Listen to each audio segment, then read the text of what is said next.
emergency? Because usually when it storms there, it comes Yes. here. Yeah, Great. we've had Oh thunderstorm yeah, yeah, warnings. We've had yeah. It's on its way. flash flood warnings. We have an aerial flood It's on watch its way. tonight. See that little dot? That's me. Oh, It's on hi. its Hi, way. Marty. Hi, little dot Marty. Oh, I got a quick question for you guys. For the part of Animal Crossing where we're going to talk about the uh, island backup for Yeah. pressing the minus button. I haven't done it yet, and I have it up on my screen. Do you want me to share my screen at that point when we talk about it, or just leave it? So here's the thing: the island backup doesn't just like happen. Oh, Right. that's right. I wanted to. Like Yeah, the you only see, thing it does it when you're not playing the game, so you Yeah, I wouldn't know. really have it to show anything. Well, I mean, it does show where we need to press it and Oh, set so it up you and have turn it it on. where it shows you when you get it. I wanted to check this. I haven't done today, but I anything with forgot. it yet. That's what I'm saying. I had left it alone. It's not really. To wait for us. I don't. If you Just want to to show. if you want to record it and make it its own video, sure. But Just I make a don't little think video of it. Okay. I don't think we want to spend podcast time on it. Okay. Fair enough. But I did want to take a look. I and see did what it notice looks like. that mine had backed up last night.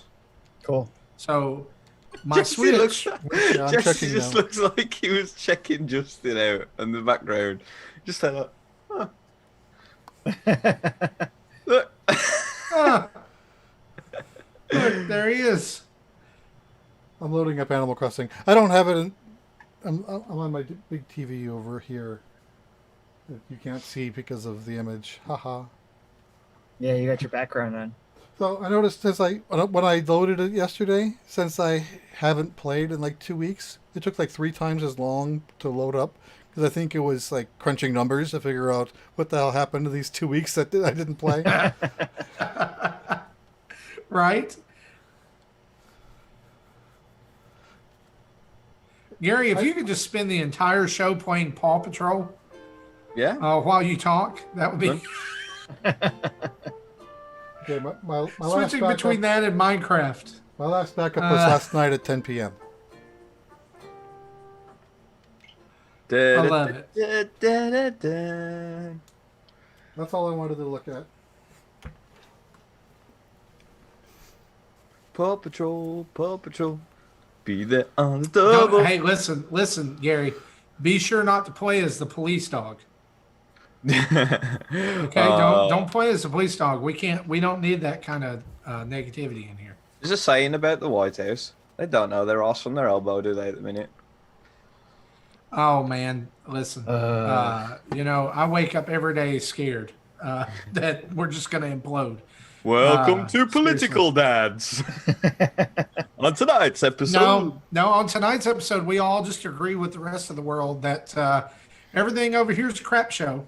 We all continually apologize. But you know what? Hey, I will say this. I told my wife this earlier today. We do have, like, the United States, we are obsessed with being the best in everything. And we currently, are the best in coronavirus. Yep. And it is. Unfortunately. We're great. Unfortunately. We're people are saying that we are they are saying that we are going to be the best in coronavirus. We're going to have the most deaths. We're going to have the Huge. most infections. We're going to have the Huge. most outbreaks. It's going to be the virus is going to be the hugest right here in Huge. America Great. because Great. we do everything right. Huge. Mask are fabulous. No one is better than your favorite president, which obviously is me. When did the Nintendo dads join Paw Patrol? When did we do it? Yeah, look. Look at the screen. Watch. Because I've got the green Save the screen. Bay. I've got the green screen still on and it works over game footage. Yeah, Look. it says save the bay. Look, Justin's in. Oh, they have put us in the game because we're so because we dads. I mean, right? That's what it is, yeah. Tim, you ready to get us on a roll here? I'm ready. Is Get Jesse on a ready? roll. I'm ready. We've been streaming. We've been streaming for almost 5 minutes. All right. Jesse's Oh, ready. crap. Marty, you ready? Yeah, baby, I'm ready. We're gonna throw out the plunder on them. Right Marty's here. ready. Gary, you ready? Yeah, I'm ready as always. Woo. All right. 3, 2, Ready. 1. Welcome to Nintendo Dads episode 290, recorded on July 30th, 2020. On tonight's episode, fireworks, dreams, and backups in Animal Crossing Summer Update number 2, bug fixes and patches, Pokemon Go news, Sega Dads returns to announce the latest Sega news, parent topic, and your questions. Who says we don't have much to talk about? Jesse, cue the music.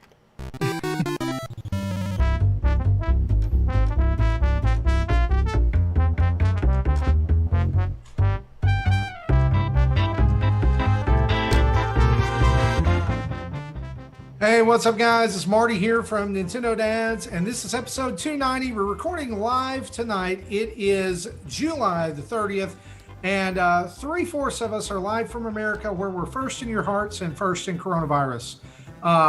As Tim said, there's a ton to talk about tonight. Unlike what I said earlier, which there is not, and I still maintain there's nothing to talk about because, good Lord, everyone, Nintendo's burning down around us, don't you know? But we're going to sort through all of that and much more. Joining us on the show tonight, all the way from jolly old England, man, it is good to see Gary Gray. How you doing, buddy? Marty, governor. I'm all right. How are you guys? I'm not, just like, this finally proves that you and I are not the same person. Yeah. Yeah, you know, I mean, we're on the show together. And I think Tim said one time it had been like, since he joined the show, that like you and I and him had never been on a show together.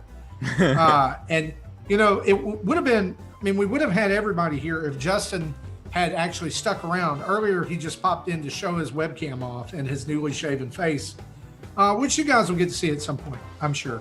But Gary, man, it's good to have you back. It's good to have you. And for those of you who maybe you're new Nintendo Dads listeners, Gary is up at like 4 o'clock in the morning to get the show on the road. And so we appreciate him setting the alarm and making some coffee this morning, or tea, whichever one you prefer. Yeah, Or maybe something Which stronger. do you prefer? I always turn up when there's absolutely no news, just to sort of just to pan out the podcast a little bit, you know, make it so there's an extra voice so that we can prolong it to 3 hours. Sure. I mean, because why not? I mean, people are already listening to the 2-hour version, so they might as well listen to the 3-hour version. Speaking of extended versions, Tim Off, all the way from Michigan. How's it going? I'm doing awesome. I got it right. Did you see that? Yes, you did. Thank you very I much. almost said Minnesota just to bother you. I'm feeling good, Just pretty saying. good for this week. It's, you know, at the end of the week, I always get to talk to you guys and talk about stuff that nobody in my household wants to hear me talk about. So this is awesome. Right? We are the blunt honesty dads today. I like it. Hey, like, you know, like Tim is just over here revealing that basically whenever he talks about anything he likes, everybody in his house just goes, "Oh my god, They're like, oh, not again." go talk to the Nintendo dads. They'll listen. Oh, Tim, please just go in the basement and talk about Nintendo. Why don't Hey. you just go talk to your little friends? Go call them on your internet. Go talk to your buddies. And yeah, so Tim, you Hashtag. doing okay? I'm doing okay. How are you doing? Look, I'm good. I've had coffee. There's gnats buzzing around in my office for some reason, and I've killed like 5 of them. I don't know what's going on. I don't know what. Netflix released a brand new Transformers animated series today. And anybody who gets to hear the pre-show, you're going to hear a lot about that because we were talking. Yeah, you're going to hear a lot about Transformers because Transformers apparently dads. we're starting a new podcast. We're starting Transformation Dads. There you go. We're not calling it Trans Dads like the guys over at Dads After Dark wanted us to, because That's something else. that is something else entirely. Oh, I've killed Tim. He's leaving. Speaking of killing Tim, Jesse Waldack, man, how are you? Good. And with my kids being a little older, I take extra enjoyment in embarrassing them. So especially when we're out in public and so for some reason I'm able to give Nintendo Dads a plug. I show the back of my phone, and my kids are just like, "Oh no, not again." Yeah. Hey, did you know I'm on a podcast? Pretty much. Well, see, my Hey. youngest still is happy that I do this because he always says every time I do this, he's like, Sammy. He always tells you guys hi. He wants to say hi. Hi, to Sammy. everybody, so. Hi, Hi. Sammy. The Well, chat I says will tell dad you formers. Yes. my son who has a YouTube channel with 45 subscribers told me this week. He's like, "Hey, Dad, next time on my video, I'll give you a shout out. I'll give Nintendo Dads a shout out on my video." That's I right. was like, yeah. No, seriously, I'm going to do that real quick if y'all don't mind. Red Warrior Network. That's my son's gaming channel. All he does is play Fortnite and some Minecraft and Roblox Arsenal. That's all he does. I'm sorry. But he would love a sub. And like our wonderful friend of the show, Dan Caparello, who is on the Dad Crossing show, one of the hosts there. He did some artwork for him. Did his logo and banner and everything. It just looks super good. If you're in need of custom artwork for your brand or anything, hit him up, Blockfort Gaming on Twitter. He will be glad to help you. And hey, he's also starting a retro game store, which is really cool. So go check him out. Can't wait till that opens up. What? I know. I'm gonna spend too much money. He's gonna be out of stock. He told me on the download that I get a discount and you guys don't, but that's okay. Anyway, speaking of things that are okay, we do have a little bit of news tonight to talk about. And so why don't we get right into that, shall we?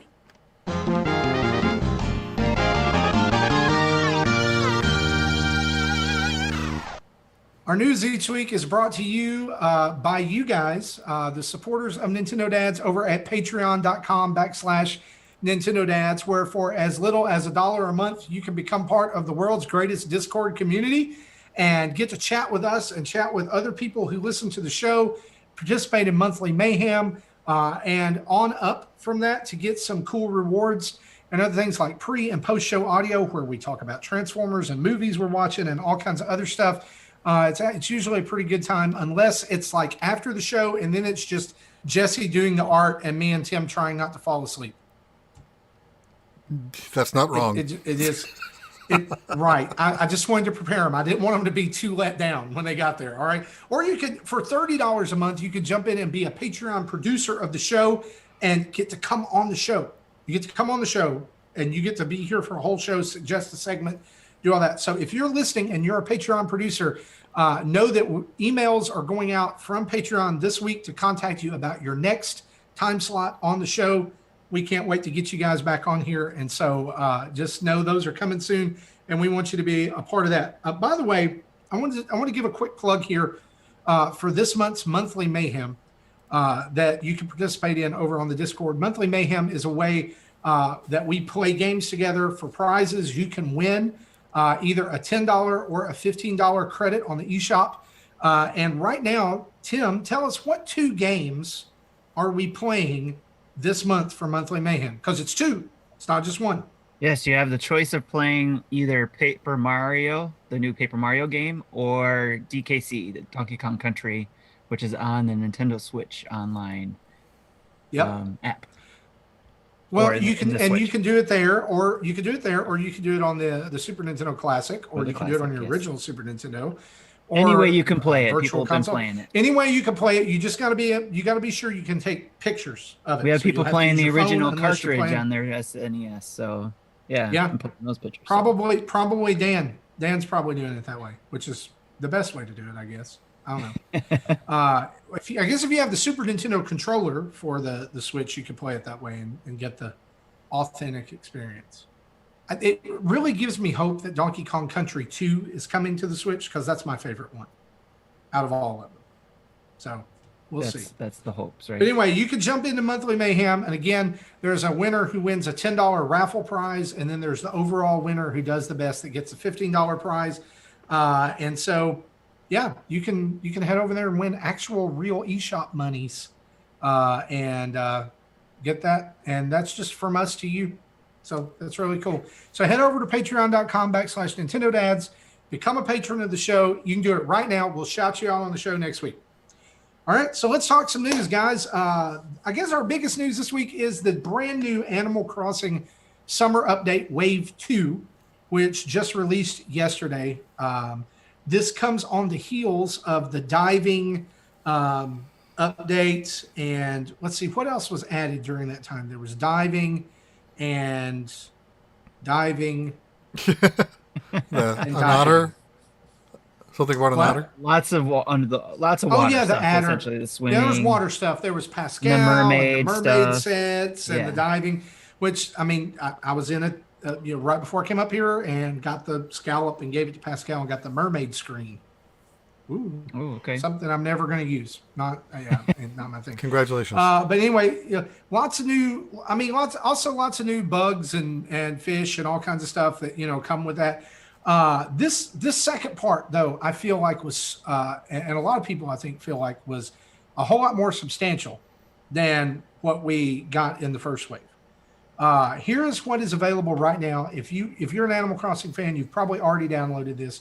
Fireworks shows will be every Sunday during August. You can customize these fireworks patterns from your pro custom designs, and I guess shoot them off whenever you want to. And then Red will also hold a raffle, which means Red will actually show back up to your island again. There's a novel idea. He's been to my island twice since they first patched him in. It's ridiculous. I want some more art. Let's go. Also, Luna was brought into the game, and Dream Islands, which this is a really cool feature. Luna, if you lay down in the bed, Luna and choose to sleep, Luna will show up in your dream, and you will either be able to send a copy of your island out as a dream, or you will be able to visit other people's islands in a dream and get there. I guess you can. Has anybody done this yet, by the way? Because I have not gotten to do the dream. Did it last yet. night. I did. Okay, Last night as soon as it Tim, dropped. when you go to a person's island, I did upload mine, and I'm going to post this on my Twitter feed later. If you want to come to my island, I have my dream code so that you can come. But my thing is this: is if I come to your island or you come to my island, is the only thing that you can do get custom patterns, or can I dig up holes or talk to people, or You can do all that stuff, but you can't take anything back with you, as far as I know. So Because it's a dream. It's not it's a real. dream. Oh, okay. But you do get the custom patterns. You do get to keep the custom patterns. Yes. That's it. So As far as I basically, know, it's that like is a it right it's basically like a preview for somebody's island. Yeah, you get to tour their island essentially. This is being on a tour, which is exciting because there's some pretty cool islands out there. You can go check those out. Can you tour random islands? No, you got to have the code. You got to have the code. All right. So yet another code from Nintendo. Yes. Love it. I haven't checked this out yet. I want to try the Dream Suite out. I was hoping The Dream Suite's pretty cool. But, I think the whole idea of it is neat. But why another code? Why can I not just why can it not be like Mario Maker and it just be like, here's some random islands? Or why can't I already access my friends list that's already there in Animal Crossing? All the people that's visited your islands. Why can't I just Tim, get that makes too much sense. Well, even outside the game, you have a friends list in the system. Yes. Yeah. Even that. Right. Well, I haven't done it yet. I was waiting for my other half to leave the room because if she saw me lying in bed with a busty aardvark over me, she might ask a couple of questions. I'm going to put this out there, Nintendo dads. If any of you want to make some waifu artwork of Luna, then go ahead. I believe that she is classified as the teenagers say today as thick. Thick, yeah, she's a thick. anteater. Can't believe we're having this conversation. All I right. mean, like I said at the beginning of the show, this is guessing what I'm on here that for. dad after Slow dark. news My week. kids would be more disappointed than I am. This is what it's all about, being a dad, right? Your kids, you go, oh, playing Animal Crossing, like thick anteater. Just being a This is what we've come to. This is what we've come to in 2020. The world, the pressure of the world has gotten so great. And now Gary, we the have Dads After Dark show would be proud of you. and now we have a title. I'm sure they would. Yes. Gary's thick Thick anteater. anteater. So you can go and do this. The biggest thing that came with this update, I think probably the most newsworthy thing, is that the Island Backup Restoration Service has now been patched into the game. What this means is that from the title screen, you can access and turn on the backup feature. This is important, listeners. Understand this. Backup is not turned on automatically. Why they did this, I don't know. But you have to opt in to the backup or to the backup by pressing the minus button at the title screen and going through and kind of getting a description of that backup and then saying, yes, this is what I want to do. After being warned by Tom Nook that if you're a kid, you should get a parent's help. Well, that's true. That's true. But the thing is what I'm afraid with this, and I'm just going to go ahead and say this instead of waiting, is I'm afraid that people are going to think that it's backing up on its own and they're not going to know, and then they're going to be disappointed. There's going to be some hurt feelings. Yeah, I'm going to try to make a video on this tonight after we're done here, hopefully, if we got some time. Yeah, it's not like the other backup in the games where you can just say, back this file up now, and you see it happen. It's just, you turn it on, and you put it in the sleep mode, and you hope like hell it works at some point. Yeah, mine did work. It backed up at 10 o'clock last night. I did notice that. But mine here's was one thing. Mine was also around 10 o'clock. What I don't understand and what they don't give you a description of when you go through this menu is how you will recover that data if you get a new Switch. And it does make very clear, this is not for you to save and move your file to another Switch. Like it's not to be done back and forth. That's coming at a later time. Yeah, it says over and over, this is in case of loss or theft or damage. You have to go through Nintendo support to do it. It's not something you can trigger on your own. Right. Yeah. So kind of an odd choice, but I'm glad that the backup is there. Like I have a copy of my island. It's on, I guess it's in a server somewhere. Hopefully it's there. It took them a while. It should have been there day one. It wasn't, but it's there now. So hopefully they can build on it, and which they're saying they are, with another update. So this is version 1.4.0. It's live right now. If you're an owner of the game, you can get this. It's a free update. They do make mention though of the fact though that the Dream Suite only works if you're a Nintendo Switch Online member, and the online backup only works if you're a Nintendo Switch Online member. So if you're not a Nintendo Switch Online member, the only thing in this update for you is fireworks for 4 weeks. That's it. The next update will happen this fall. They teased it's a Halloween update. They showed Jack, who is the pumpkin-headed ghost spirit that comes around every Halloween. So I would assume that's going to happen at the end of this month or maybe the middle of September to coincide with October. There may be a larger gap between this one and the other updates that we've seen. It may just be the monthly refresh of like the bugs and fish and things like that coming up. But one thing I do want to address that was brought to our attention is that the director of Animal Crossing, her name is Aya Kyogoku.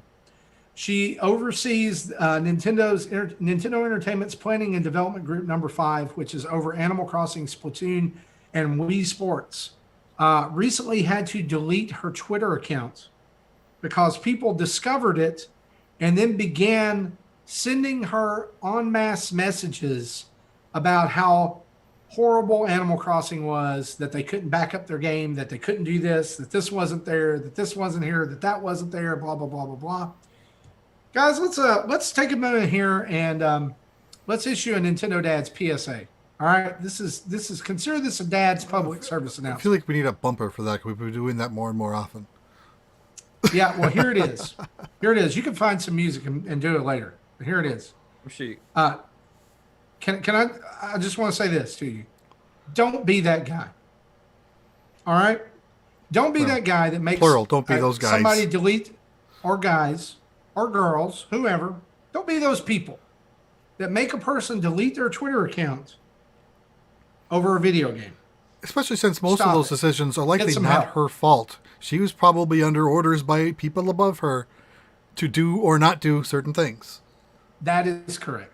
Because that's how business works, gentlemen and ladies and kids. Yeah, Justin's not here, but Jesse's dropping the business knowledge tonight. Uh, Yeah, guys, even my there's work, so much. I work at a bank, and the things that go political of what other people telling us what to do or not do, is amazingly stupid. Yeah. Honestly, here's the thing. There's way enough negativity in the world right now and bad things than to complain about whether or not you can back up your animal game. Like I get it. It's been 5 months or 4 months and there's been a lot of work. You're Bobby Pauls, you put 500 hours into your Animal Crossing town. You want to back it up. I'm not saying Bobby did this. I'm just saying that's the example that came to my mind. Bobby has done an amazing work in his on his island. You got to back up that Arkham Island, the Arkham. Yeah, man. He like his backup probably took a day, right? I mean, like because he had to get the rock garden, he had to get all that stuff. But anyway, like, don't harass people. Like, just don't be jerks on the internet.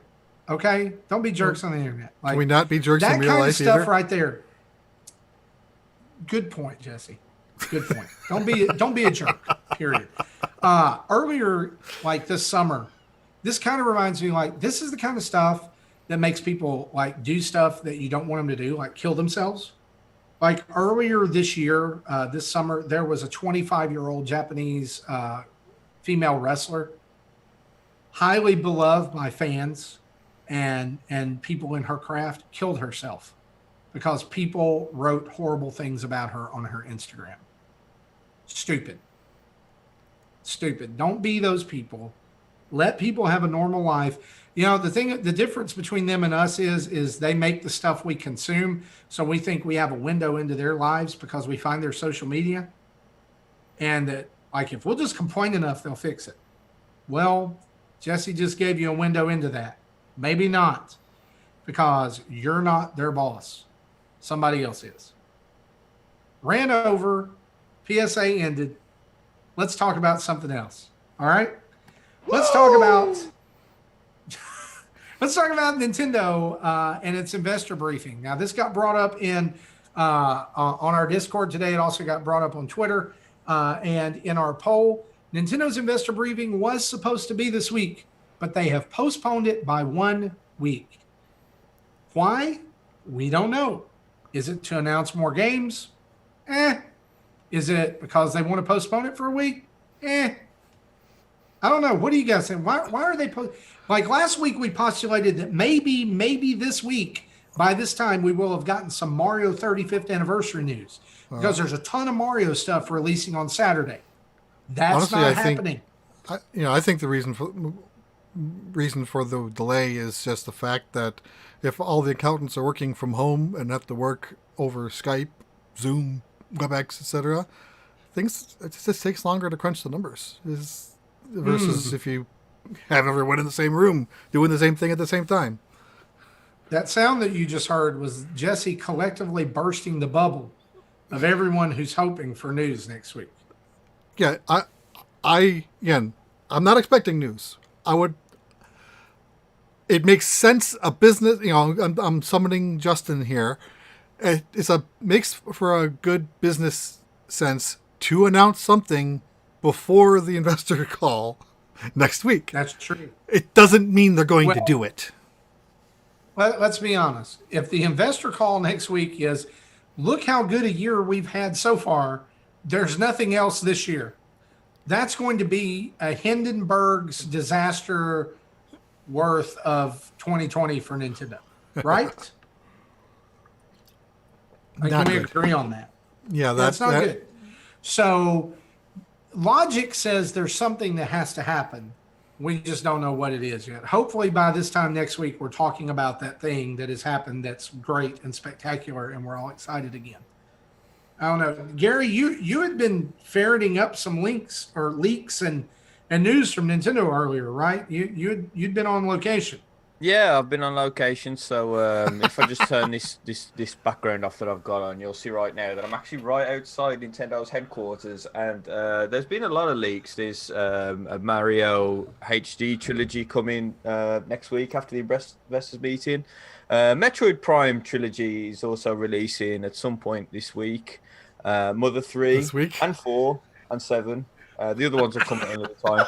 Are releasing the week after that. Chibi Robo's getting 17 new games and is becoming the new mascot of Nintendo. And Doshin the Giant makes a welcome return. Thank you very much. This is Nintendo Dad's News live from Nintendo in Kyoto. And have a fantastic evening. We I'm broke sorry, Marty. I was not prepared. I was not prepared. Did I get you at the Doshin the Giant bit?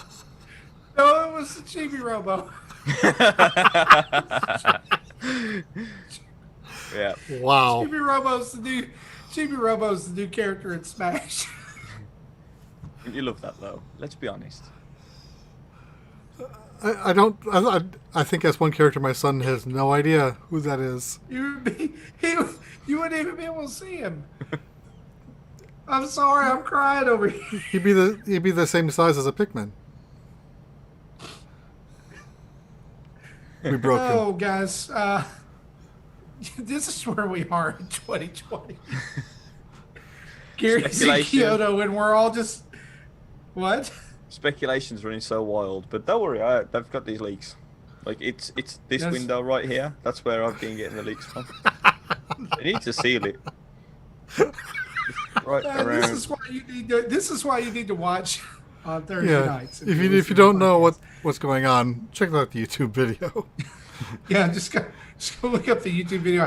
What's the Go- timestamp for that? Go to about the 27-minute mark, 28-minute mark. It's about when all this started. This might be worthy 20 of clipping out and posting just this clip of out. 28 minutes. Yes. 28 minutes into the podcast, I can't breathe.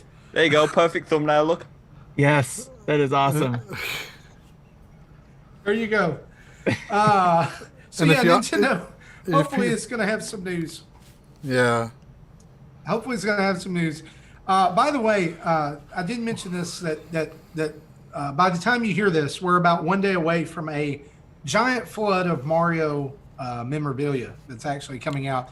August 1st, the Lego Mario sets are released. These are already out. I actually was at Walmart yesterday and saw the starter pack and Bowser's Castle and a couple of others, and did not pick them up because I pre-ordered my starter pack from Lego.com. Now I'm regretting that because none of us who pre-ordered it have gotten any shipping confirmation yet, which to me means they are shipping them on the 1st and not getting them on the 1st, or they'd probably already be on the way. That So you bothers won't me. have So this weekend to play with them. I'm probably going to Walmart and tomorrow. Yeah, so we'll just return the Lego one. The NES, the Lego Nintendo Entertainment System, is also released apparently on the 1st. Jenga and Monopoly versions of Mario are released on the 1st. X-Rocker chairs are released on the 1st. Maybe now, we thought that maybe that was the follow-up to an announcement. Maybe they're the prelude to an announcement at this point. I don't think so. I So, think they're literally just the products on their own. Hang on. It's just is the the August partnership 1st. with Connect still on? Yeah, the partnership with Connect is still on as well. To get the Lego and Connects Mario. No, Connects was actually a thing though. They did actually have a I partnership did, with yeah. Connect. My son Isaac had some of those. They were garbage. Terrible. I mean, I would go in and check to see if there's a Meccano version, but yeah, Miyamoto's looking at me really funny right now. Shaking his finger at you out the window. Yeah, he's like, "Why did you bring a microphone all the way out to here that attaches to a desk?" Wow. But yeah, I mean, okay, let's. these are literally just products, right? They don't really necessarily mean there's a game coming. We've seen this a bunch of times with other companies, like Sonic Film, is a perfect example. And everybody's like, "Yes, it means there's a new Sonic game." And guess what? There hasn't been. And if there was, it would have probably been crap. So it's one of To be those. honest, It's Would they have used the monstrosity Sonic model in the game movie tie-in? yeah, the original one. I think the next Sonic game, he should be the villain. Like Yeah. pre-touch-up Sonic should be the villain. He's You- like you he's should have- coming for you. Classic Sonic versus modern Sonic, but not in the way that they're just head to head. It's classic Sonic trying to destroy all the modern Sonic games so that Sonic can be good again. You know, they just announced. I think And it was 06 this week is the that, final boss. There is a Sonic 2 Sonic sequel movie. It's coming Yeah. April 2020. 8th of 2022. I'll go on record here. I thought that the Sonic movie was a lot of fun. I thought it was brilliant. Yeah. I thought it was literally. I thought it enjoyed was it. pretty good. I Between enjoyed that- it. We between that and laughed. Sonic Mania, the last 10 years have been forgiven. You know, here's the deal. Like I will right now, it's probably sugar coated in my memory because that was the last movie I saw in the theaters before the pandemic. Same. Yeah. You know, back before the dark times, back before the Empire. Right. And so, like, I thought it was great fun.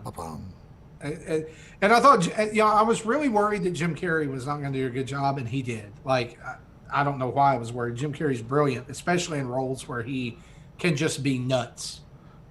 Is it So- is it too soon to talk spoiler about the movie?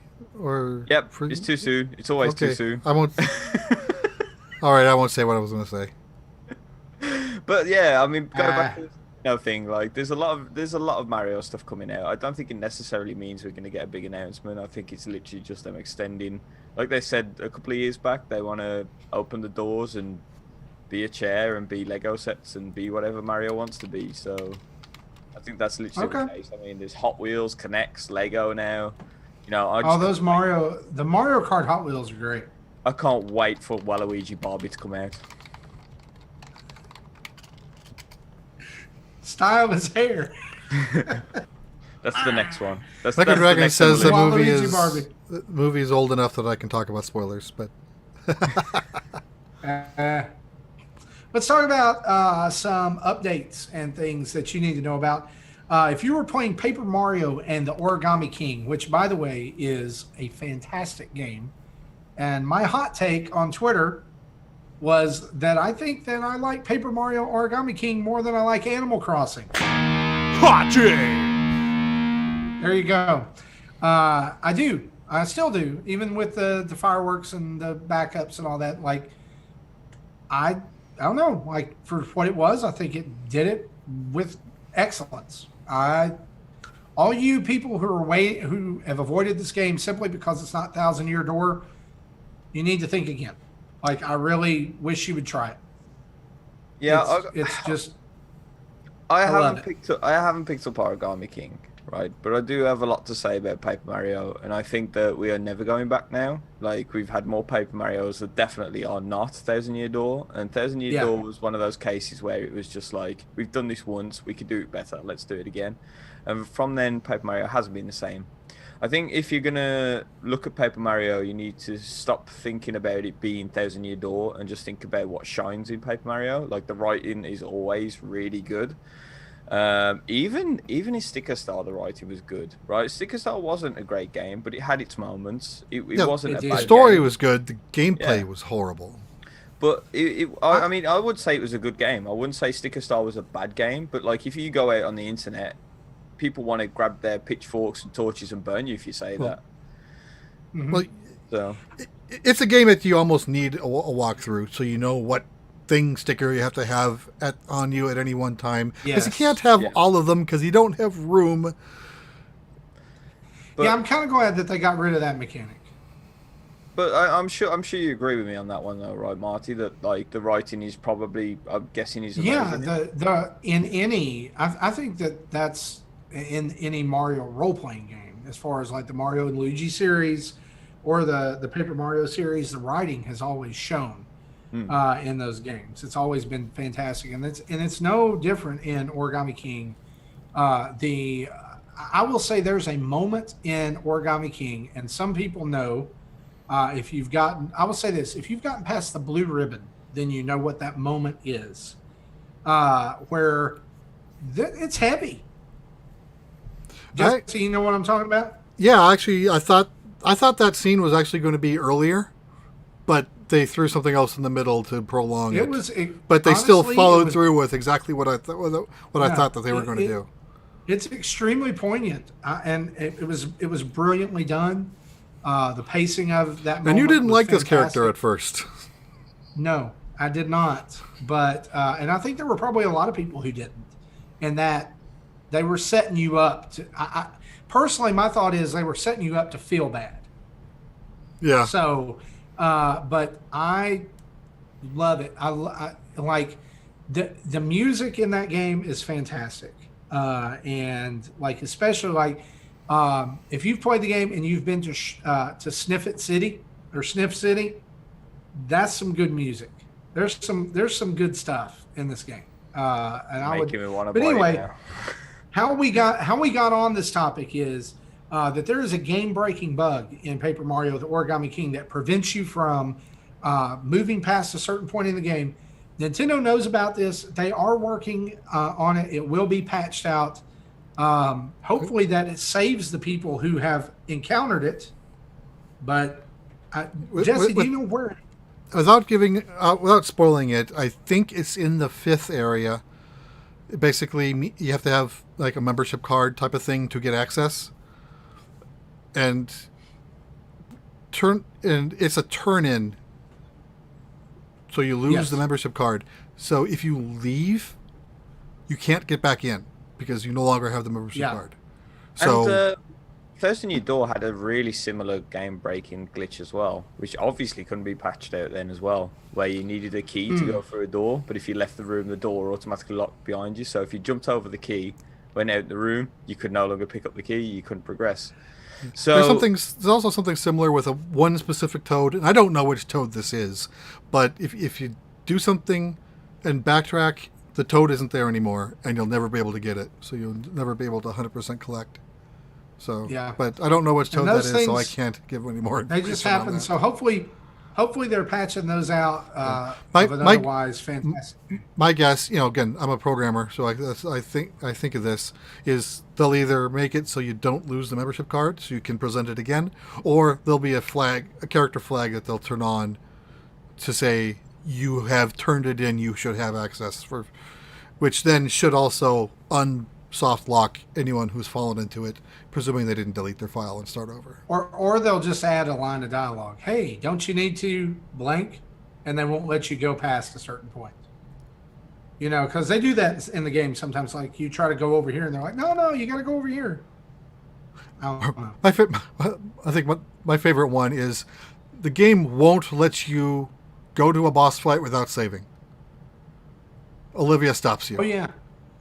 You have to save before the boss fight. Yeah, I like it too because I triggered it more than once. Because I usually like to explore a bit before doing what the game wants me to do. Well, you're going to play it the way they want you to, and you're going to like it. Right. All right? So that's what's going to happen. Also, that's... Mecha Dragon says, moral of the story, never backtrack. That is correct. On forward motion constantly. Also updated this week, Clubhouse Games 51 Worldwide Classics was patched to version 1.1.2. Bug fixes include basically a few games where there was a bug that would cause them to get soft locked, and they have taken care of that. They've also adjusted the difficulty level for AI opponents, which in some cases were insanely unfair. In some places, they were just like, it was almost like you didn't get to do anything. They just won. Grandmaster level AI. Yeah. So there you go on that. That's out. Crosscode has gotten patched. I don't think any of us have tried the update yet at the time of this. Who is playing Crosscode? Jesse is. I've got it downloaded. Past tense. I didn't. I played 2 hours and didn't like it. I think Justin put the most time into it. Okay. So maybe we'll get Massen's perspective on that. I'll try and play it for next time, but because I got it on Xbox, but I haven't touched it yet. Well, there you go. It's free over there, right? Yeah. It's Game Pass, free so. free prescription. Yeah. Free. Right. So that's all happening. One thing I want to go back to Clubhouse Games here for just a minute because I play a ton of this game during the week. Like whenever I have an idle moment, I'm playing Solitaire or Yacht Dice or the Mahjong not the Ricci Mahjong, the actual Mahjong Solitaire. I am really annoyed by the fact that when I complete a game, if I want to play another round of that game, I have to go back to the menu and start the game over. Why can I not just hit replay or retry? And where is the option to turn off the fracking tutorials?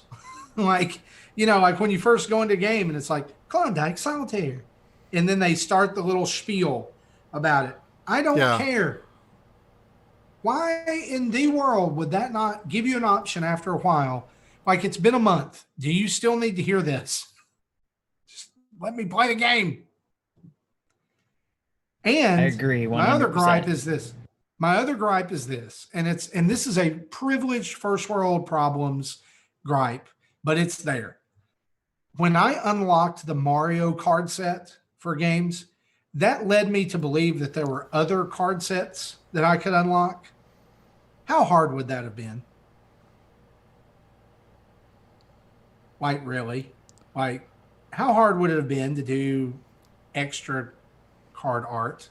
Well, certain games have additional card art, so it's not hard to add more card art to more games. It's true, but I mean, like, if you're going to add a Mario one, why not add a Zelda? Why not add a DK?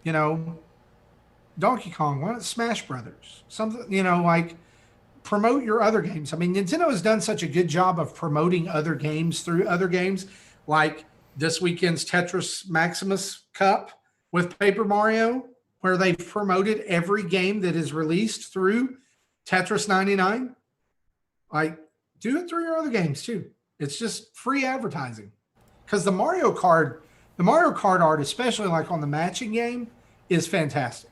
I love it. Like, I would just like to see more of that. I would even buy, like, 99-cent DLC. Like, here's 5 card packs, or here, just cosmetic stuff. I would buy that. I'd probably even buy that, even though I don't really play the game anymore.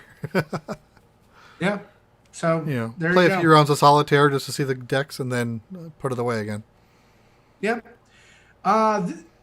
Just a note here we wanted to mention. I know some of our fans and some of our listeners are interested in Persona 5 Scramble, which is a Musu type Persona 5 game that is being released on Nintendo Switch. I think it's already been released on Nintendo Switch in Japan. Is that right?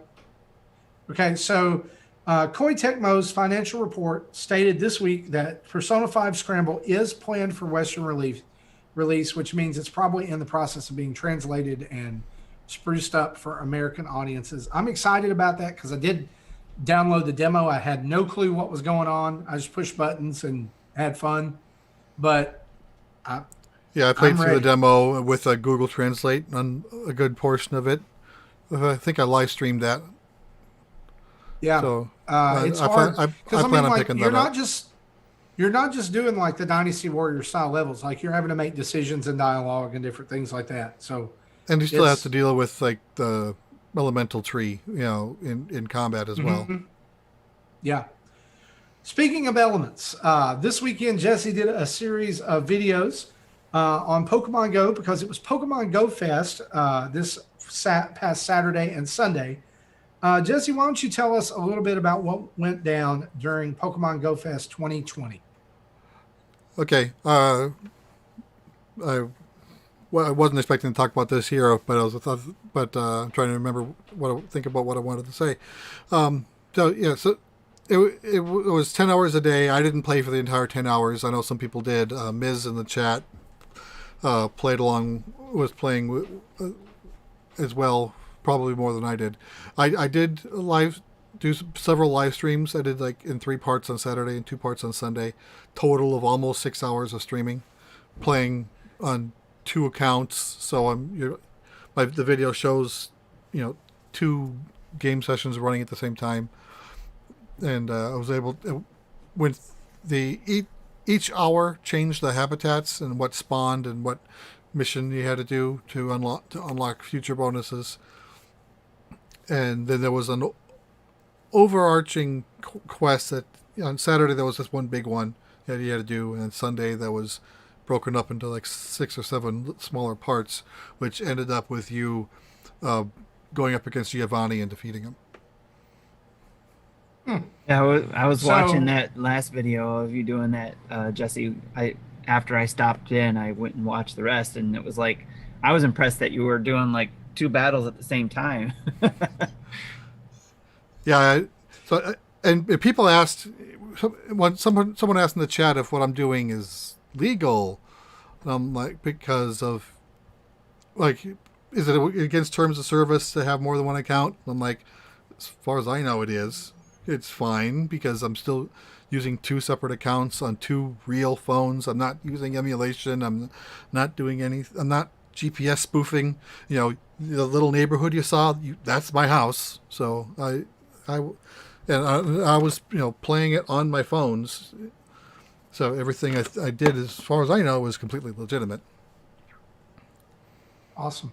The reason I wanted you to talk about that, Jesse, is because there's some news coming out of Pokemon Go Fest that you wanted to share with us about technical issues. And by the way, let me say this. Don't they have technical issues every year at Pokemon Go Fest? Yeah, normally, though, has to do with the carrier because you put 2,000 people in a park and the LTE antennas can only have so much bandwidth. Sure. So I think most of the problems isn't necessarily related to Niantic service. There was a problem at the start of the 11 o'clock hour on my time where basically for the first 15 or 20 minutes the game was unplayable. And that's on stream. So if you watch, I think, like starting with midway through part 1, day 1, you'll see it, and you'll see exactly what was going on. Excuse me. So oops, sorry. Let me do this to make it up for you. They are going to have a makeup session on Sunday, August 16th from 11 to 2 local time that will cycle in 3 habitats, a fire, a water, and a friendship. So it'll act exactly like it did last weekend. The Pokemon that was spawning during those times will still spawn. I don't know if they will have special missions or not like they did before. So I may not do it for long. I might try to get Unknown, some more Unknown before it is over. That was a problem with... So hang on. Wait. I want to ask a question. Like, I'm pretty sure I know what happens in a water habitat. And I'm pretty sure I know what happens in a fire habitat. What happens in a friendship habitat? It's fairy types. And during each hour, you have... They set up a global mission that, you need to do this 5.7 million times. And not just you, but everyone playing it together. And so during the friendship hour, the mission was, I think, send 800,000 gifts. So you send gifts to friends. And just if everyone doing it all at the same time. What I'm picturing is like, the ocean or rain or a volcano. And then here's the friendship habitat. And it's like fairies dancing and throwing presents around. And well, the background itself doesn't actually change. It just changes what types are most often spawning. right. So you get your Clefairy. I'm just saying, like, Togetic. those 2 are elements. Friendship is not an element unless you're Captain America. Wind, water, fire, earth, heart. That's. Right. I think I said Captain America. I meant Captain Planet. Right. Captain Planet. That show sucked, by the way. Right. I'm just saying. In addition to all that, I'm just trying to make everybody mad tonight. That's all. Anyway, please continue. So in addition to that, participants will get claim a free box with 2 incense and 2 remote passes. Note, if you have 3 or more remote passes, you cannot claim more, so that there is an upper limit. So if you, like, that happened to my son, and he didn't know that, so he had 3 passes and couldn't claim more. But he couldn't claim it until he used 1, and then he can claim more. And the special spawns and the free passes will only be available to those who have bought a GoFest ticket for last week. So if you didn't buy a ticket, then you're not going to see anything any different than normal. Awesome. Now, not all of this was bad news, though, right? I mean, Right. the big news is Niantic made a ton of money. Like, not, I mean, like, this is not like a ton of money, like, oh, here's some stacks. This is like Michael Bay Transformers franchise brack the dump truck up to his house and dump the money out money, right? So How much money did they make this weekend? Okay, well, before I get to that, to put it in this perspective, just the cost of the ticket was $15. There was many millions of people who signed up for this, though all that revenue was not collected in a single day. So while they probably made $60 million just in ticket sales, that wasn't all in one day. That was spread out over a month. But Saturday, they had the highest single day revenue since launch, since 2016, at 8.9 million from people buying last minute tickets, people buying remote raid passes, people buying whatever else they would buy that they would need. And then on Sunday, they made an additional 8.6 million. So they made 17.5 million in 2 days. That's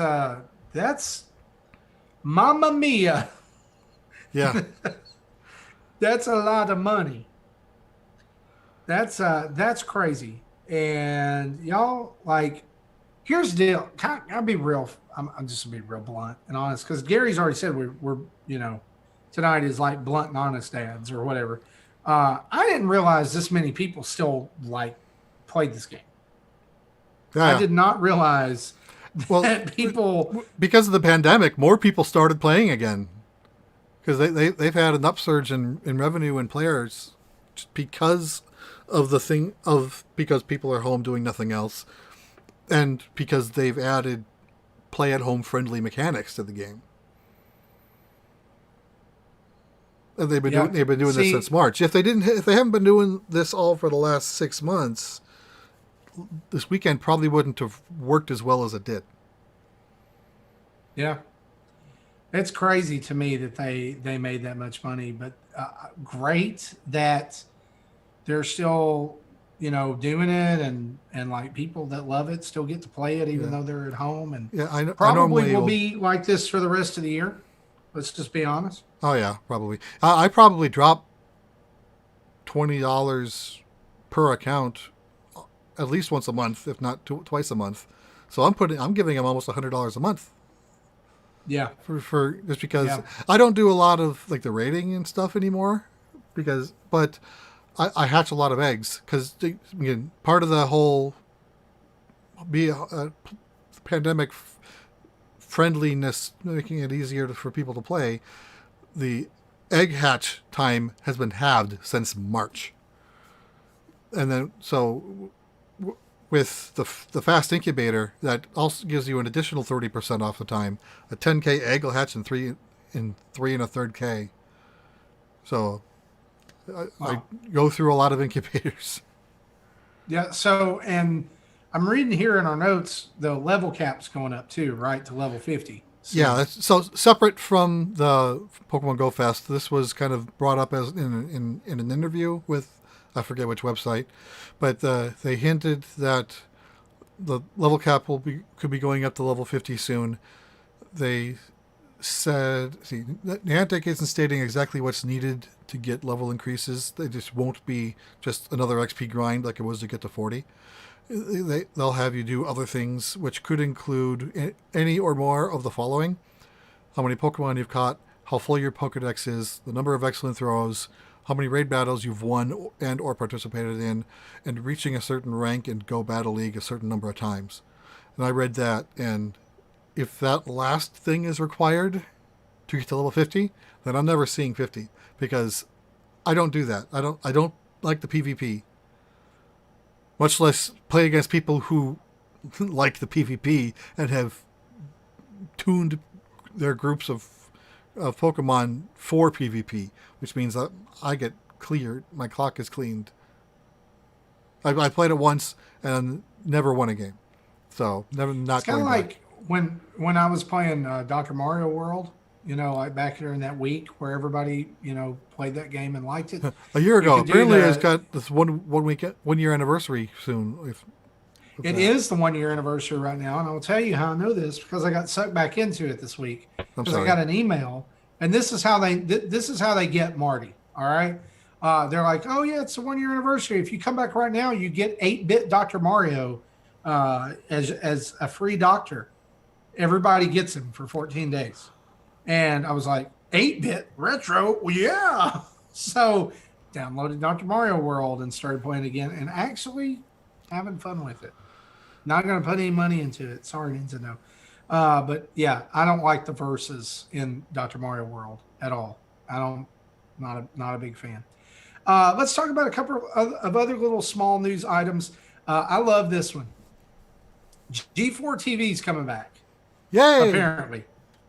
2021. This is the news we didn't know we needed in 2020, but I'm okay with this. Like, if they bring back video game TV and they don't just show 12 hours of cheaters a day, then I'm okay with this. Like, if it revives Attack of the Show and stuff like that, Bring Code Monkeys back. love it. Man, there's so many things they could do with this, especially now that esports is bigger. And I really do think that that's kind of the angle that they're probably going with on this to begin with, is at least Overwatch and Fortnite and stuff like that. Because, I mean, since G4 has gone away, look at how huge it's become to stream on Twitch and YouTube and get people to watch you play games, right? So I don't see a world. Here's the thing. I don't see a world where this works, but I also don't see a world where I don't want them to try. Does Right. that make sense? Yeah. So what exactly is G4 TV? I have no idea. Okay. So I'm glad you asked because when I retweeted the G4 TV tweet with the Nintendo Dad's account, and I had at least one reply of, "What's a G4 TV?" You want to give it, or do you want me to? it was a cable network dedicated to video games. That over time, when it launched, it was let me be honest. When it launched, it was super nerdy, right? Like it was, but over time, it evolved into like video games and pop culture and like geek culture in a way. And so it still had some of the gaming content, but it didn't have as much. And people like Olivia Munn and Kevin Pereira and I think a couple of others got their start on G4 TV, like hosting shows like Attack of the Show and Do you other- remember the Nintendo World Championships probably 4 years ago now?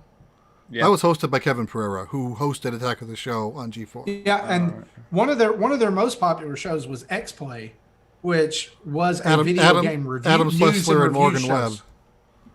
Yeah.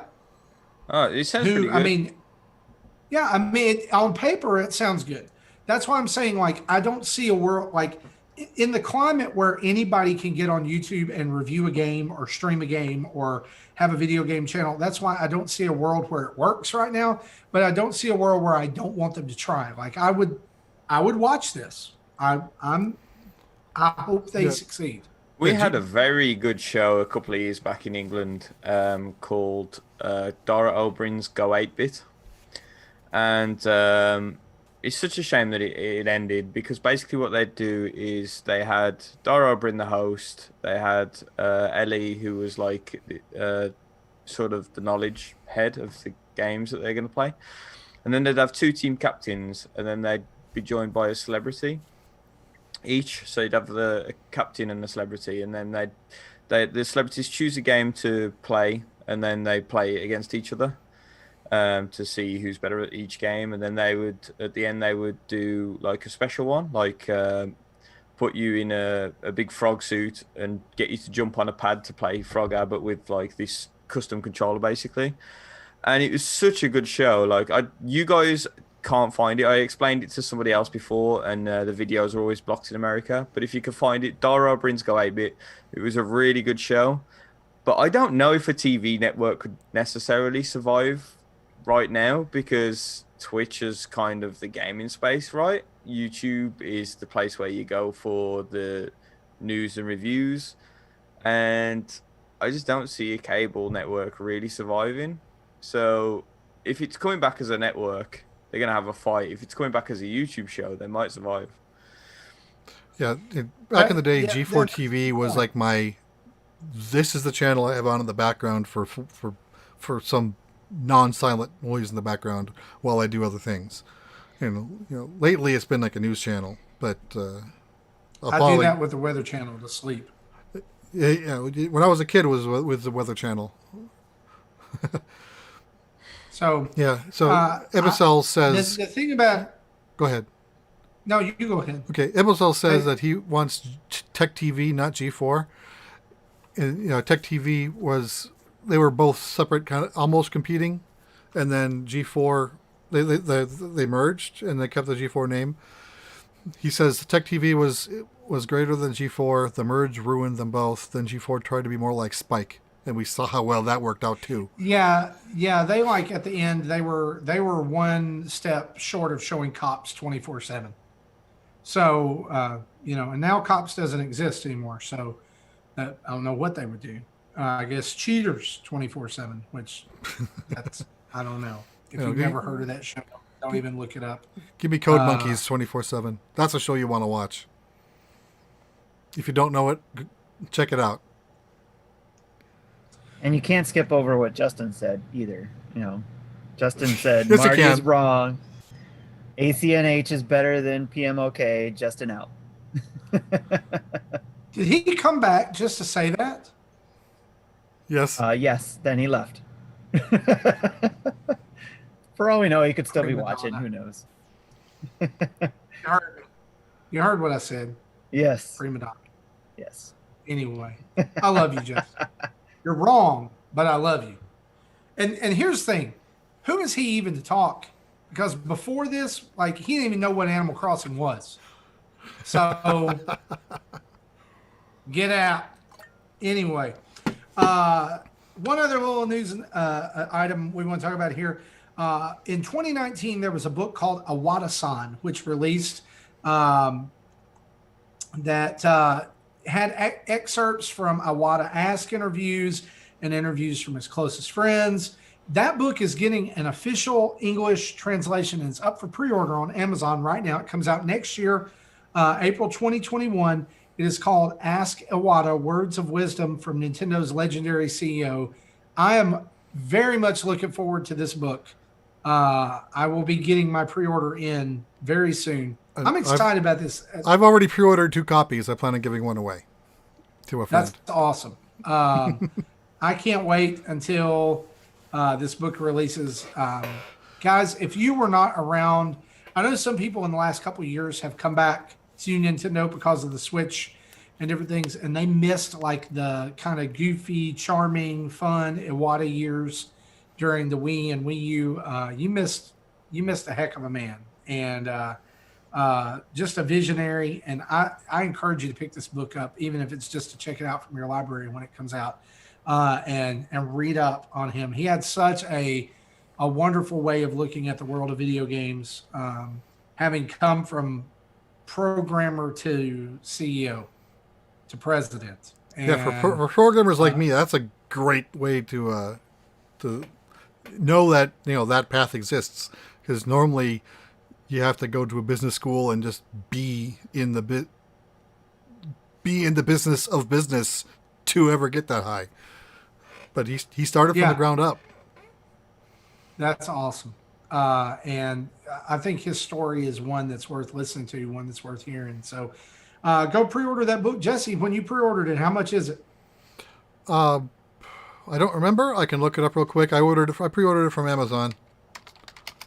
Give me a few minutes. And I'm going to guess like $20, right? Probably not all that expensive. I was surprised I didn't see a digital version of it because I only saw you could order the hard copy. It Yeah, I will would be prefer available to have it digital. digital. I just don't think Amazon's selling it, but it'll probably be Yeah. in the Kindle store when it's releases. Day and date, it'll be Right. Kindle. Hardcover $22.99. That's not bad, especially if you want it for like your shelf, for your Nintendo shelf, as a collectible. So Yeah. pretty cool. Well, guys, let's. We've got something we want to talk about on the parenting on the dad side of the spectrum tonight. So let's discuss, shall we?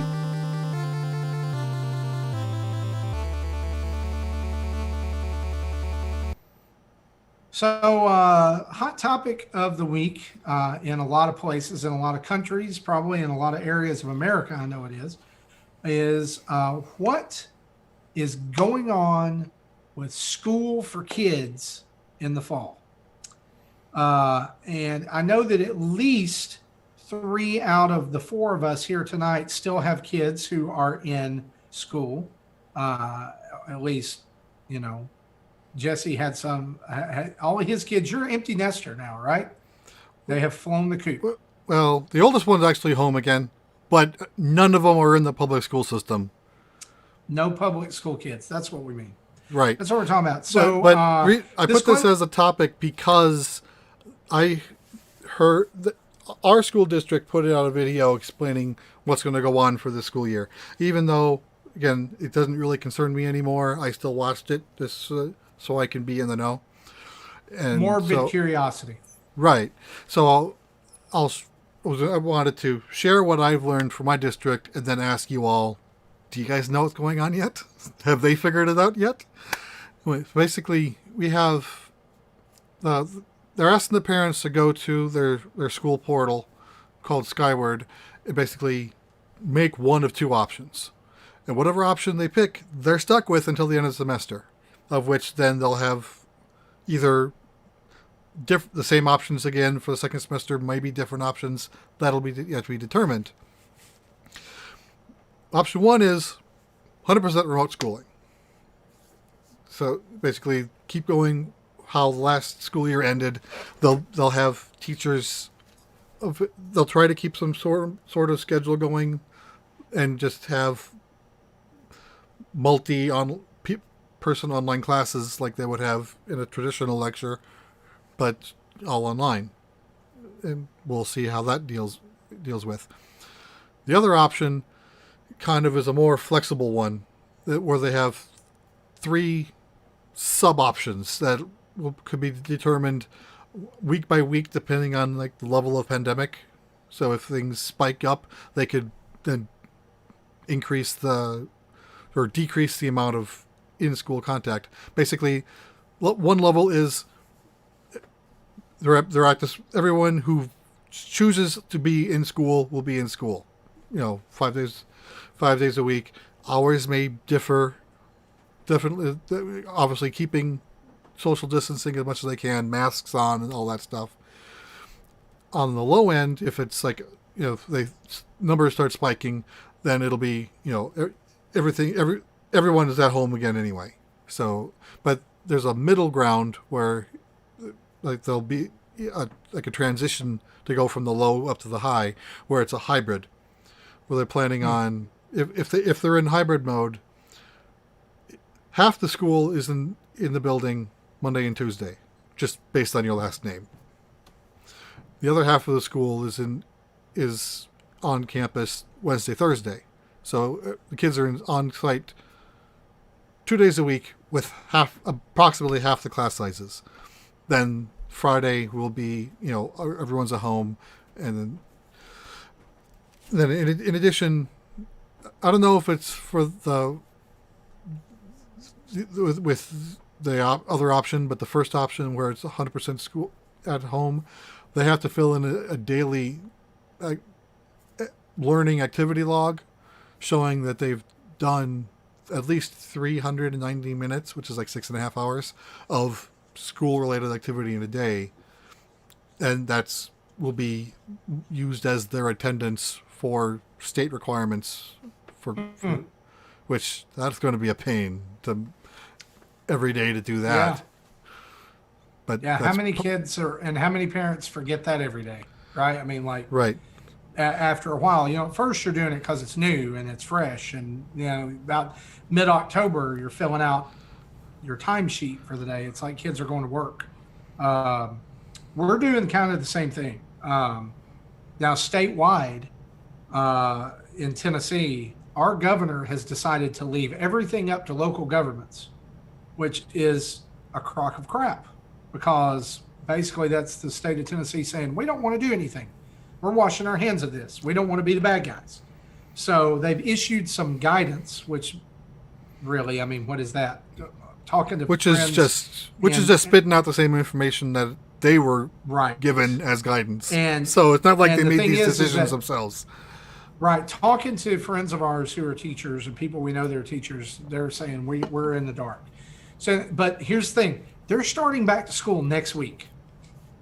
Wow. They're going back to the classroom, staggered at first, like staggered by grade, for 3 days next week, and then the week after that they are staggered by last name, like you talked about. Like this day A through K goes, this day L through Z goes, whatever, and that lasts until August 18th.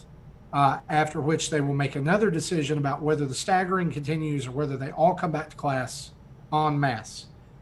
Also, they are doing they're doing distance learning, so you can do virtual, and it's the same setup that you have. If you choose to go virtual in August, you are virtual through December, and then you have to make another decision by the 1st of January. So again, very similar to mine. The difference in that and what happened last year is that when schools let out here in March last year, everything that they were doing was just like take home packets or virtual email assignments where it was like review or read this book or do this. In this case, it's going to be actual classroom instruction. So new concepts, new things. So what they've done is for our county, they have hired one teacher per grade that is going to teach the entire second grade or the entire first grade or the entire sixth grade. So like if you choose to have your kid at home, and they're a sixth grader, they'll have that teacher virtually over Google Classroom every day for 6.5 hours. And you have to be able to have high-speed internet. You have to be able to connect. But our county is only serviced 30-something%. Or maybe I'm thinking it's the other way around. Maybe, I don't know, with high-speed internet. So I don't know how they're going to do this. So 2/3 at best, 1/3 at worst. 2/3 at best. Yeah, 1/3 at worst. I just looked up earlier how many students are in the county school system, because we also have a city school system that just services the city with 2 schools. Just in the county school system, there's 4,000 students. And approximately about a tenth of those have chosen to do online only. So 400 or so, and that number is growing. I don't know what it's doing at the city school system, but there's definitely going to be both. It's going to be both. It's not going to be either or. It's both and, right? And so that's until I guess something else happens. But now, like here in our county, our cases have just exploded over the last month. I mean, we've gone from having 100 cases a month ago to almost 400 in a month, and there's no mandates, there's no nothing. In fact, our county is planning on having a fair in September for 6 days. Wow. And it Corona is the fair. only yeah, it basically is going to be. I've already told my kids we're not going. And I'm speaking as someone who's had the virus. I'm not going back. I'm not going to go out. I'm not going to do those things. I am like, and look, I live in the South, and you guys see how we're showing out about masks and stuff right now. It's stupid. And I just I don't get it, y'all. I don't get how we as America look at the rest of the world, and there are countries who are beating this. And we look at the very simple measures it takes to beat it, and we go, nah, I don't want to do that. I need my freedoms. Well, that gives you the freedom to die. I'm just saying. I I had relatives in the hospital with this, and I had a wife who told me this week, who looked at me and said, there were a couple of days when we had it that I probably should have told you to take me to the hospital. That's how bad it was. I just didn't want to tell you because I didn't want to worry you. That's my wife, like in a nutshell. I'm dying, but I don't want to tell you because it might disrupt your routine. But yeah, that's what we're doing. Personally, if you've listened to the show long enough, you probably know this, or you don't care and you missed a tidbit. We homeschool our kids. So my two, Aaron teaches them. So last year when everything went south and we canceled schools and everything, they had a month and a half of school left to finish. And they did. So they finished 7th and 6th grade. So now they're going to have 8th and 7th grade. They start on Monday. Estes Academy of Awesome. That's what we call it. Because that's what it is. It's awesome. What are they doing for you, Tim? This is going to be a hard topic for me to talk about. So I'll try to keep it brief because my son is considered special ed. And he needs a lot more attention than normal kids, I guess. Well, he's normal in my eyes, but I guess for lack of a better term. So I was lucky enough to be on furlough when this all started and we were doing school. So I got to sit with him and help him through the school year. I don't know what's going to happen this school year if he's got to do the same thing, because he needs the extra help. He needs the extra hands. He needs the help focusing. And so my wife was talking about, she's like, I may have no choice. I may have to quit work to stay home and help him. And it's not just an issue with my own son. I worry about anybody who's in the same situation or in school districts where they can't afford, students and their parents can't afford to get online to do things and do like that. I come from Detroit Public Schools, and they're not rich with this kind of stuff in most places, in that school district. I guess, would that be considered rural school or something like that, or city or whatever, a city public school system, so it's personal to in a lot of avenues for me. So it's but there's nothing I can do about it, obviously. I mean, because it's COVID and everybody's trying to take precautions. But what about these kids who might get left out? How is that going to impact them, their schooling, their knowledge, and all that kind of stuff? Because we're, I don't know. I don't know what to do about it either, So I haven't watched my own school district stuff yet. I have it actually queued up to watch because they had a meeting and they had these proposals. They have these plans, probably following the same ideas of things you guys are talking about. We had to fill out a survey. I already did that earlier this year or earlier this summer to talk about what we liked or didn't like about what we experienced at the end of the school year, what we would consider as far as parents, letting our kid go back to school, and a lot of stuff. I be honest, I was overwhelmed and I couldn't. I mean, I picked answers, but I really didn't know what to say. It's like, yeah, I want my kids to avoid getting sick, but I want them to get their education too. So it's like, and then does that mean that my wife does have to, leave work? My daughter, I'm not too worried about. She handled herself very well. I was proud of her, how she did herself, towards the end of the year last year. She'll probably thrive in this, eat it up, because she was able to schedule her own time and do the things she was told to do in her own time. It wasn't rigid like going to school is. So she was able to adapt and do it. And I'm sure she will be able to adapt to whatever comes up this time. But there's all these things going on in my head that, I haven't been able to watch the plan and what I get to choose or what I don't get to choose. Obviously, it's like, here's what we're going to do, and your kid's got to fit into it. And I'm sure that I'm not saying they're not thinking of all these different things either, but they have to fit it to the majority. And unfortunately, Sam doesn't fit the majority. He's the minority. And that's what I worry about. Yeah.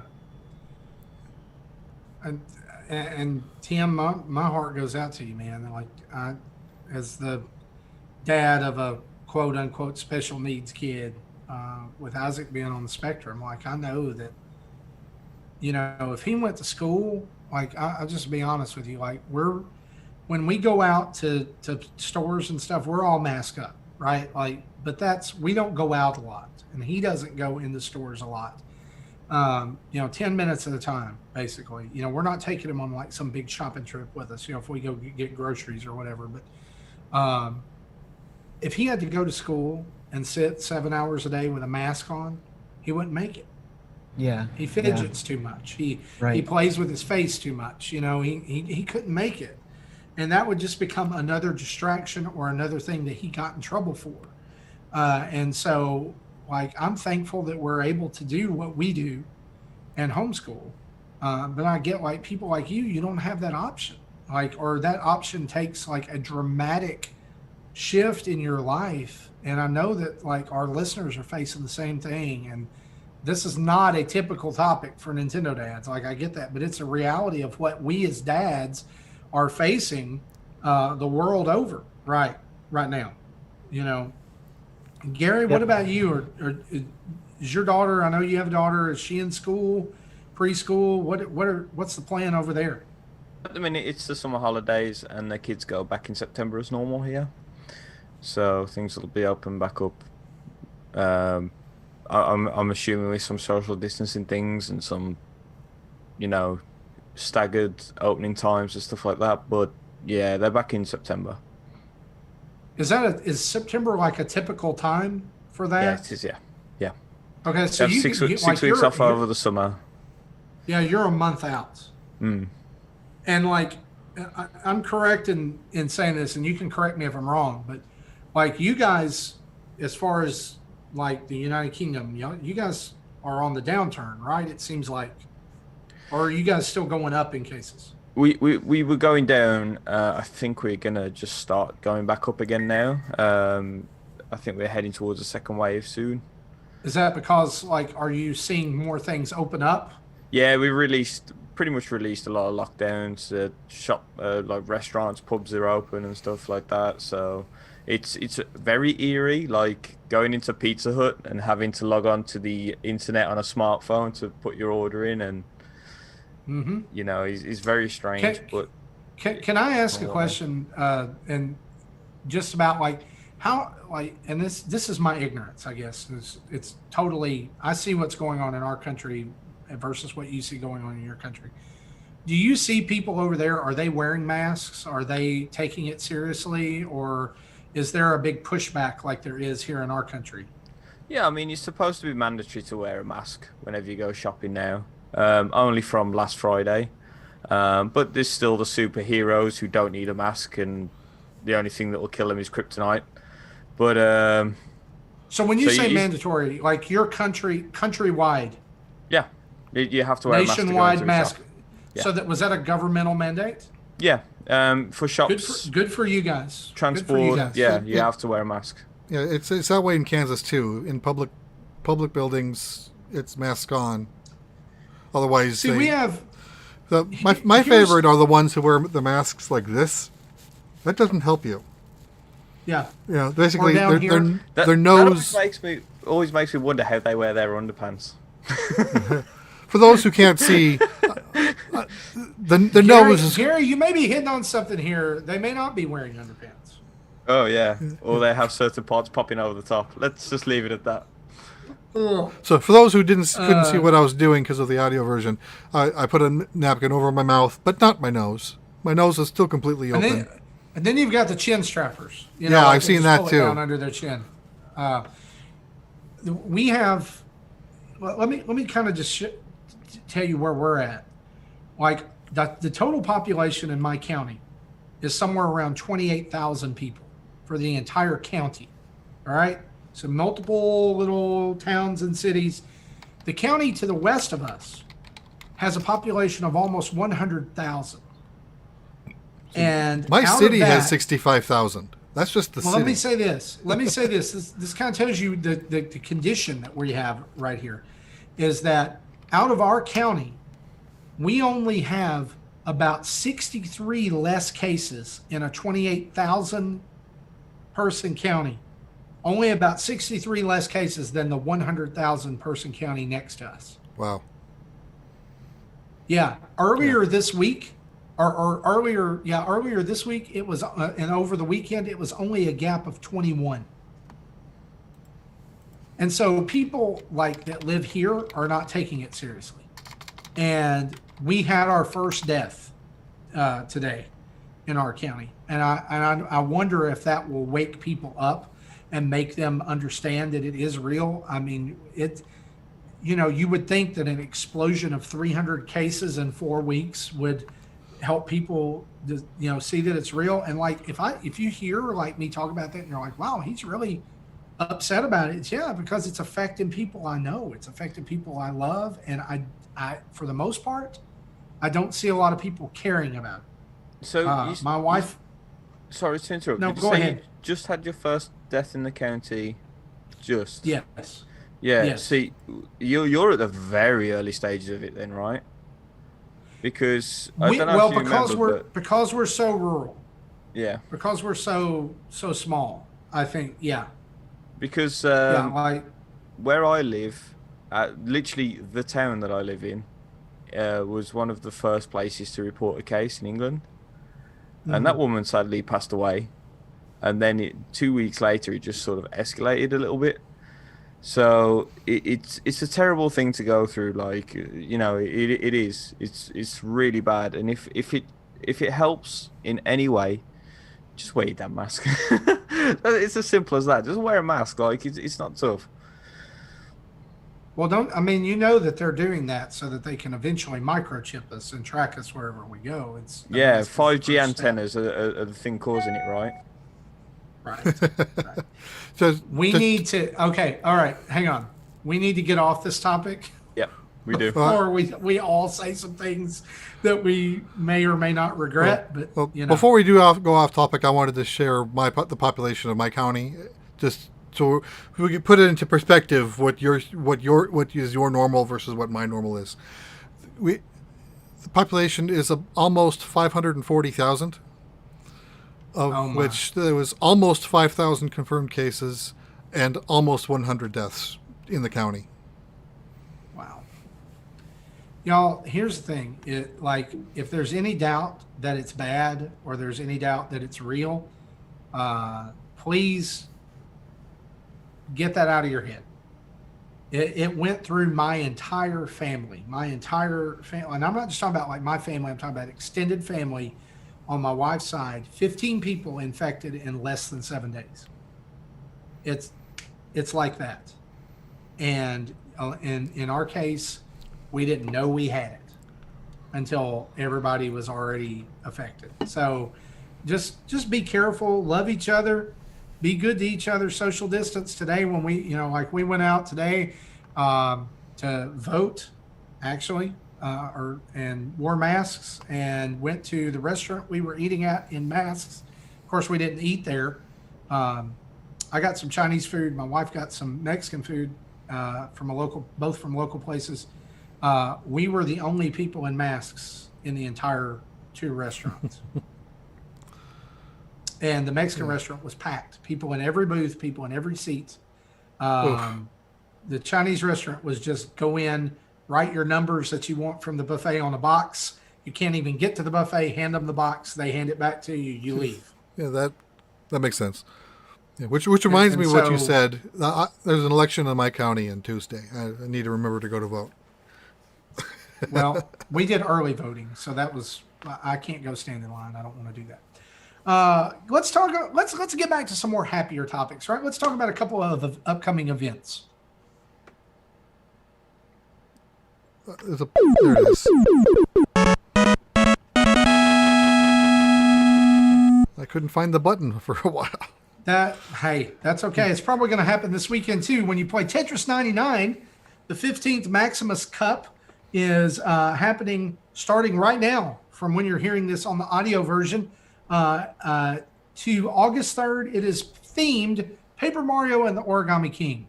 And if you know anything about these themes, they're not coming back.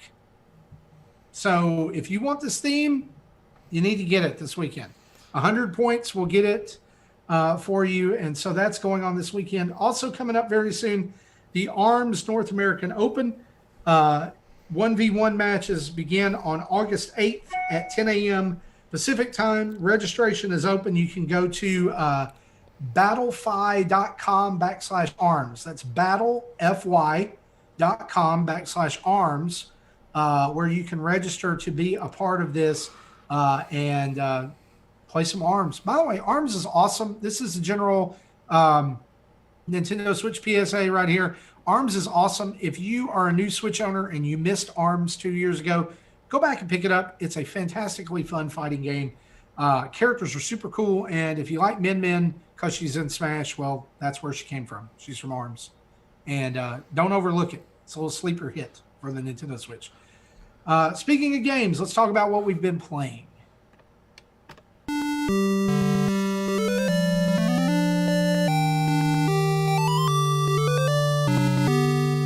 Actually, before we do that, I wanted to quick talk about, mention something about Tetris 99. I forget who it was. Sorry about that. But in our Discord, someone says, I want to set up a lobby so we can all join in and play the same game together, kind of pre-game the event. And I plan on starting Thursday at 10 o'clock Central. And I'm like, I would gladly participate if I wasn't recording a podcast at that time. Right? That's been so- Super Nintendo. Yeah. So hopefully people played and watched tonight, right? Or played and listened. Right. Although other people Anyway, can do that. we I hope they can't. played. 'Cause we're a little bit more busy. Right? Gary, it's been a while. I would love to hear what you've been playing. Oh, I hate games. I don't play them. They're fun. Well, you're on a and video it's game problem. podcast. Hang on, I thought all podcast hosts had to say that video games were terrible. I thought that was the topic on Twitter this week. That's the new 2020 topic. Yeah. So I've been playing a ton of Minecraft. My daughter's recently really got into it. I started her a world on easy. She plays it on the Xbox. So I split my attention on it between Xbox, PC, mobile, and Switch. So whatever's convenient at the time is where I'll play it. Unfortunately, the Switch doesn't let you play local LAN games with the other consoles, but I've been playing on PC with Xbox local LAN with my daughter as well, and we managed to. She managed to kill the Ender Dragon, so she's finished it on an easy file, which I think is an amazing feat for a 5-year-old. And That's awesome. it's just so much fun, right? And Minecraft is one of those games where like it's easy to snoot at and easy to dismiss as like a kid's game. But once you start it, it'll get its pixelated, squarey mitts and take a tight grip and suck your eye in, especially when you start messing with redstone, which is essentially wiring, right? And it is an educational game. It does teach you about farming and where food comes from and wiring as well in redstone and basic engineering and stuff like that. And seeing my daughter pick up like farming and knows that the crops need the water and the light and that you have to wait for them to grow and stuff like that seems pretty basic, but it's something that is really a fundamental lesson, even if it's easy to dismiss. But she's also made a few contraptions to push things out the way with pistons and wiring, so that is a lot more than me at 5 years old, who's probably still pooping my own pants and playing with Lego. Yeah, She's getting some Mario Legos out this week, right? She's getting some electrical engineering practice in. So, yeah, she's basically introduced to engineering. So that's Minecraft. We all know it. We all love it. Steve for Smash, make it happen. And the other game, I'm down for that, Gary. I'm Yeah. here for that. I've been here for that for a while. he would be amazing. And just imagine that Can you level. imagine that level? Can you Yeah. imagine the stage? Oh my gosh. Stage hazards with the Ender Dragon. Something to look forward to. I if think it would be happens. one of those that transitioned Yeah, into yeah. different things. Between the different biomes. I love it. Let's do it. Let's make it happen. And other than that, I've been playing the Bioshock Collection, which I don't believe any of you guys have talked about, right? So No, I picked up the Borderlands collection, not that one. I have it, but just haven't played it yet. Bioshock Collection. I'm the majority of the way through the first game, and despite people who will tell me to get to good, it's a very hard game in my opinion, and it's not very hard just because the enemies are hard or anything like that. It's basically I'm going to get the bad stuff out of the way before I get to the good stuff, right? Because there's a lot of stuff that I think people don't talk about with Bioshock, and the one is that it's aged. So the aiming mechanics for the guns are terrible, and there is no motion control to fine aim. Um, and other than that, it has a terrible death mechanic where if you get killed by mainly these big, like you've seen them, they're a famous baddie called the Big Daddies, which are like guys in big diver suits, and they are a terribly hard baddie. Like you fight them, the chances are they will kick your ass, and you will have to go and fight them again. The death mechanic in it chips away at their health. So if you've took half their health off you die, they've still only got half their health. You have to run back and you'll find them. They'll be there. But any ammo that you spent, any money that you spent buying upgrades, any health that you've acquired and used up, so you have a health bar that will deplete, but you can top it up with med kits. If you don't top it up with a med kit, you die. You've still got your med kit, so you can keep topping it up. But if you've used them all, you've used all your ammo, you've used all your money buying med kits, whatever, then it's all gone. And you start back from the restart point with very little resources, very little ammo, and basically you just have to keep running back to the baddie, taking a little bit of health off him, dying, restarting at the respawn point, go back to the baddie, die, and it carries on, and it can become very tedious. So I just want to let people know before they dive in to buy Bioshock that it is an aged game in that way. It is a kind of just a basic port of the old games, so it's not like fancy graphics or anything like that, but the graphics do look good. Like the detail in the world is great, the environment's great, the sense of horror in it, which is a lot of another thing that people don't really talk about, but it's more of a horror game than it is a shooter, is also brilliant, because as soon as you hear the footsteps of some of these bigger baddies, there is definitely a time where you should have wore your brown trousers. And the story is really good as well. Like it is a bit hard to hear sometimes because everything's done through audio communication, and so you get this little box in the corner with a picture of who's talking, and some of the sound effects can be a bit louder than that sometimes. But the story is great, the dialogue's great. I just kind of wish they would have tweaked a few little things, but overall, it's a great collection. You get 3 games, right?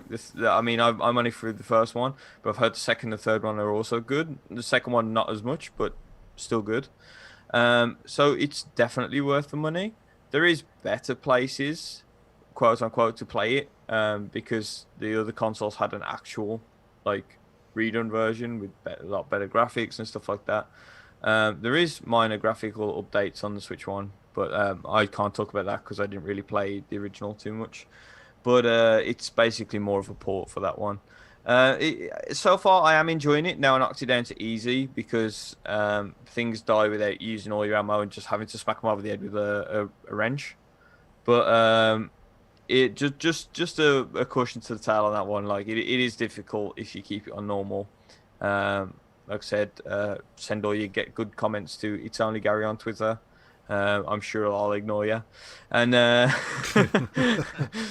yeah, so I'll let you know a bit more once I've finished up the whole collection. But at the moment, I would recommend buying it if you're into that era of gaming, like early Xbox 360 era ish. And you're okay with the fact that it might be a bit dated. So if you like stuff like Skyrim and you liked the Dark Souls, then you'll like it as well. But yeah, so it's I'd say if I had to rank it right now out of 10, I'd probably give it about a 6 or 7. Because whereas it's good, it's definitely showing flaws. But hey, I mean, you won't be buying this to be the most up-to-date game, right? You'd be buying it because it's a franchise that you've missed on a very good collection at a decent price. Exactly why I got it for Awesome. Father's Day. Yeah. Yeah, it's 9 years late, but at least it's here. So did any of you guys Right? play the original, by the way? Just sorry to I interrupt, Marty. played the original Bioshock on Xbox 360 and got about 25% of the way into it. I found it to be frustrating as well. Yeah. However, I played Bioshock Infinite to completion and loved it. It's amazing. One of my favorite shooters of all time. Yeah, that one was Uh, more action based rather than horror, right? I fell Yes. completely in love with it. Yeah, I And played so Infinite as well on my PlayStation 3, and I really liked it, but I did not finish that one. Yeah, I use the original Bioshock as my once every 4 or 5 year reminder of why I don't like first person shooters. I rented it on a PS3. I don't know what percentage I got in. I think I maybe played 3 or 4 hours, and then I'm like, Yeah. I'm done. It's not a very good shining example of a first person shooter. I think it is much more about the environment and the horror than it is first person shooter. It's like some of the controls are weird as well. Like nearly all modern shooters, you're used to click the left trigger to aim down the sights and the right to shoot, and Bioshock just completely throws that out of the water. But you have to click the right stick down to go into first to aim down the sights, and there is one heck of an auto aim on that as well, where it just sort of snaps to the enemy. But yeah, it like to go with that, Jesse, I would say it's a very bad example of what a first person shooter is. It literally is more about the story and the. Oh, I understand that. It's just that's my kind of my one of my running gags that I don't think I've ever played a first person shooter I liked ever since 1992. So I played the original Wolfenstein 3D. Didn't like it. You need Link's crossbow training. I played that. I didn't get much time into that one either. Tim, what you been playing, bud? Uh, Besides the usual stuff, Animal Crossing, of course, with the family. A little bit further in Paper Mario, not that far, because I started playing some other games that I've done some streaming on, which was the Carrion game from Devolver. That game is just crazy, and I like it a lot. And in the stream, it was just I was cracking up at some of the things. This is the game where it's the reverse horror game they call it, where you're the monster who's escaping a testing area, and you're killing everybody that's in your way, essentially. All the scientists that have been testing you, anybody who's working at the facility, you're killing them, eating them to grow mass, and move on to try to find your way out of there, as far as I can tell. So I've been having a blast with that game. It's again, I've done a video on it. I think it's about 30 minutes long. Probably not even that long if you cut out the beginning and ending of it, for getting it started. It's a stream, from getting it started and getting it ended. But I'd say give that one a look. It is a game that you will not play in front of the kids, obviously, because lots of blood and gore, and just and don't watch the video in front of the kids either. So, but it had me cracking up too. Maybe that's a bad thing, Sixth sense of humor type thing. Well, it is like 16-ish bit type of graphics, so it isn't photorealistic gore. True. It's comedic gore, Yes, if there is such a thing. And I don't know if I'm saying this too much or not, but it seems like most games I've been playing lately have been Metroidvania or Castleroid type games.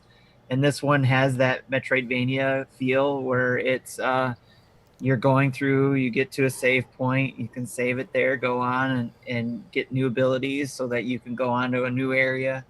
The only thing that I haven't unlocked yet or seen yet, because I know there's still some areas on my HUD that haven't unlocked yet, is a map. So I don't know right now. I haven't gotten to a point where I get a map, and that's the thing that's missing in the game right now. But again, I haven't gotten that far. What I've played so far, I've had a lot of fun, and I know there's other things I need to unlock. So it's definitely what I hoped it was when I first saw the trailer for it. The other game I was hoping for would be good was Crisis Remastered. Again, played a little bit of that this week and streamed it. Excuse me. I It looks great and makes me wonder why some of these other companies who bring first-person shooters to the Switch can't make it look this great. And I know Saber Interactive's behind this one as well, working with Crytek to bring this to the Switch. But it looks great.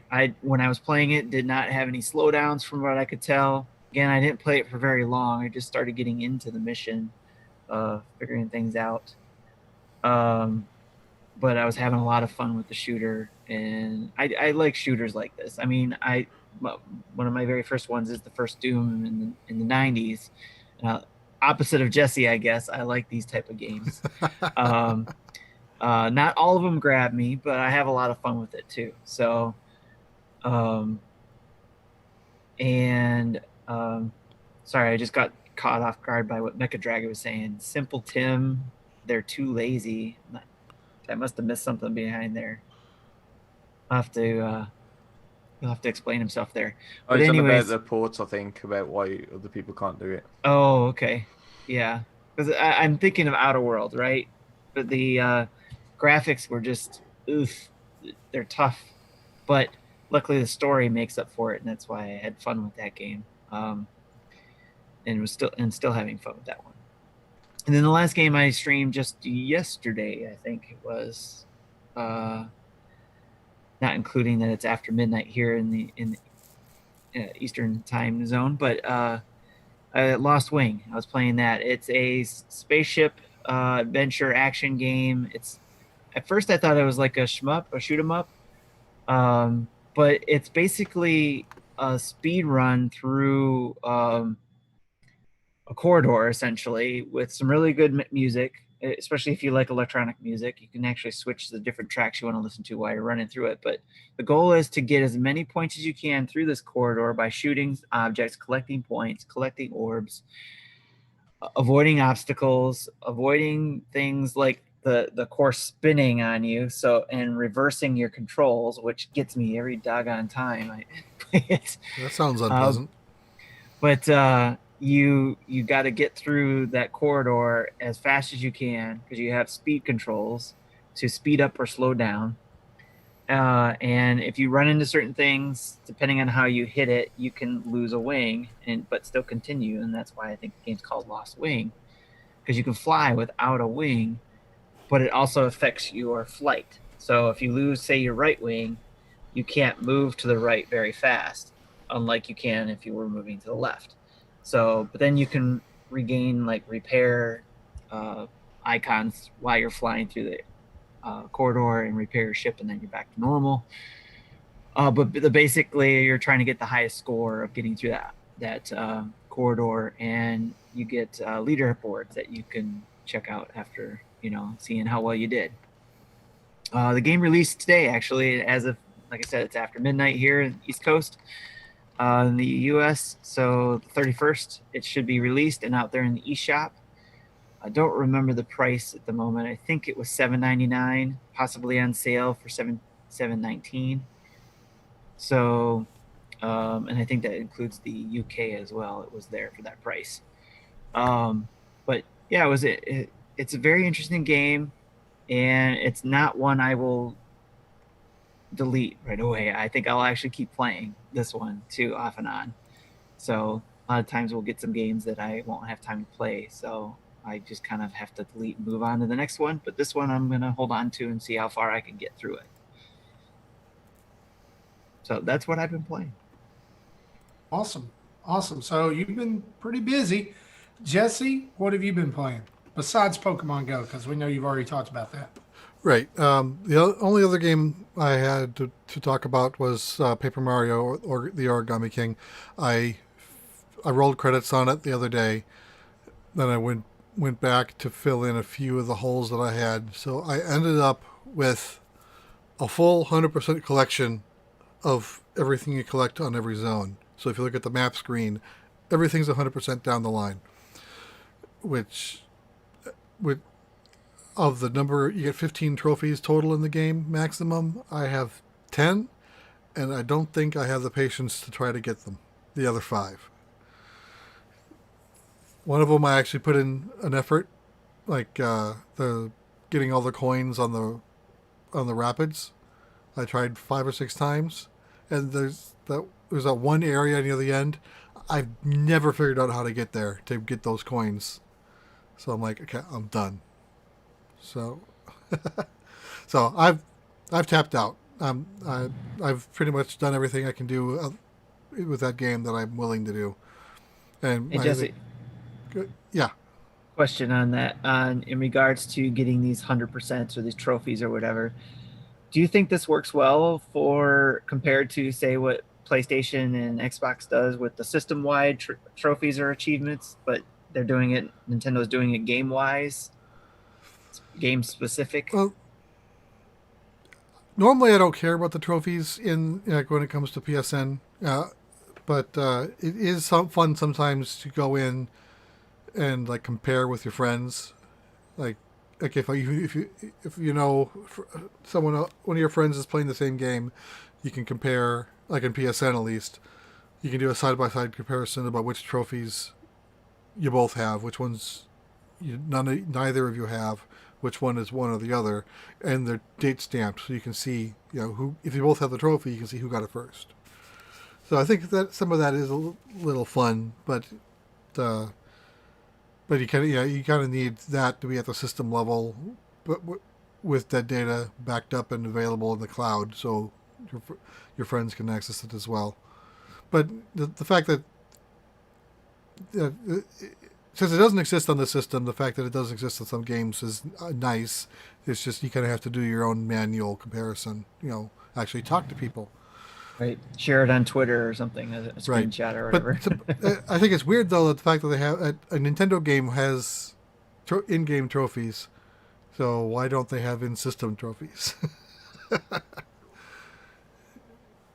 Yeah, I thought that was very interesting. I do like it though, that they're doing it that way, but it is a little bit harder to share and compare, like you said. So Yeah. Gary, I mean, I know you've been playing Xbox a lot. Do you do anything with achievements and stuff, or mute? I turn them off. I turn achievements Okay. off. I hate the notification pop-ups that appear over games. Like I hate it on the Switch. I turn the Switch notifications off as well. Okay. I think it detracts from your focus, especially when you're in a cutscene and it goes, "Bloop!"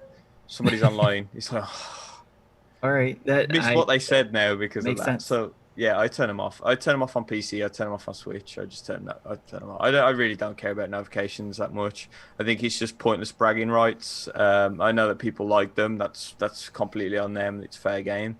But for me, I just don't really see the point in them. They don't really do anything. So now I turn them off. Some people also say it's a way to add value to the game too. So just to be able to do those type of things. I can see that, but I think it's basically mission modes, which I've hated in games before, when it's like go back to the same level and collect so many coins, or go back to the level and don't die. It depends on the game. Don't jump.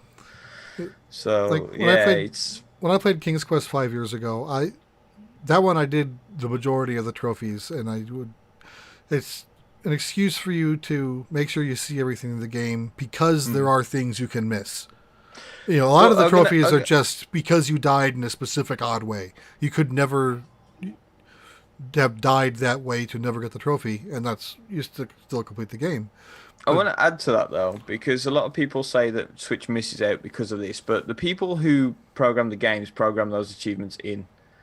So even though the Switch doesn't have achievements baked in, they could always still put the achievements in the game and have the game's own achievements. So it doesn't make a difference. It's not really a valid excuse. Right. The only difference is your friends aren't seeing the achievements on a console scale. But yeah, I mean, that's partly the reason why I don't like them as well, is you'll always get some crazy one, which is nothing to do with skill, nothing to do with how good you are at the actual game. It's just a happy coincidence. Well, like you have to die, but make sure that you land on your nose, something like that. It's like...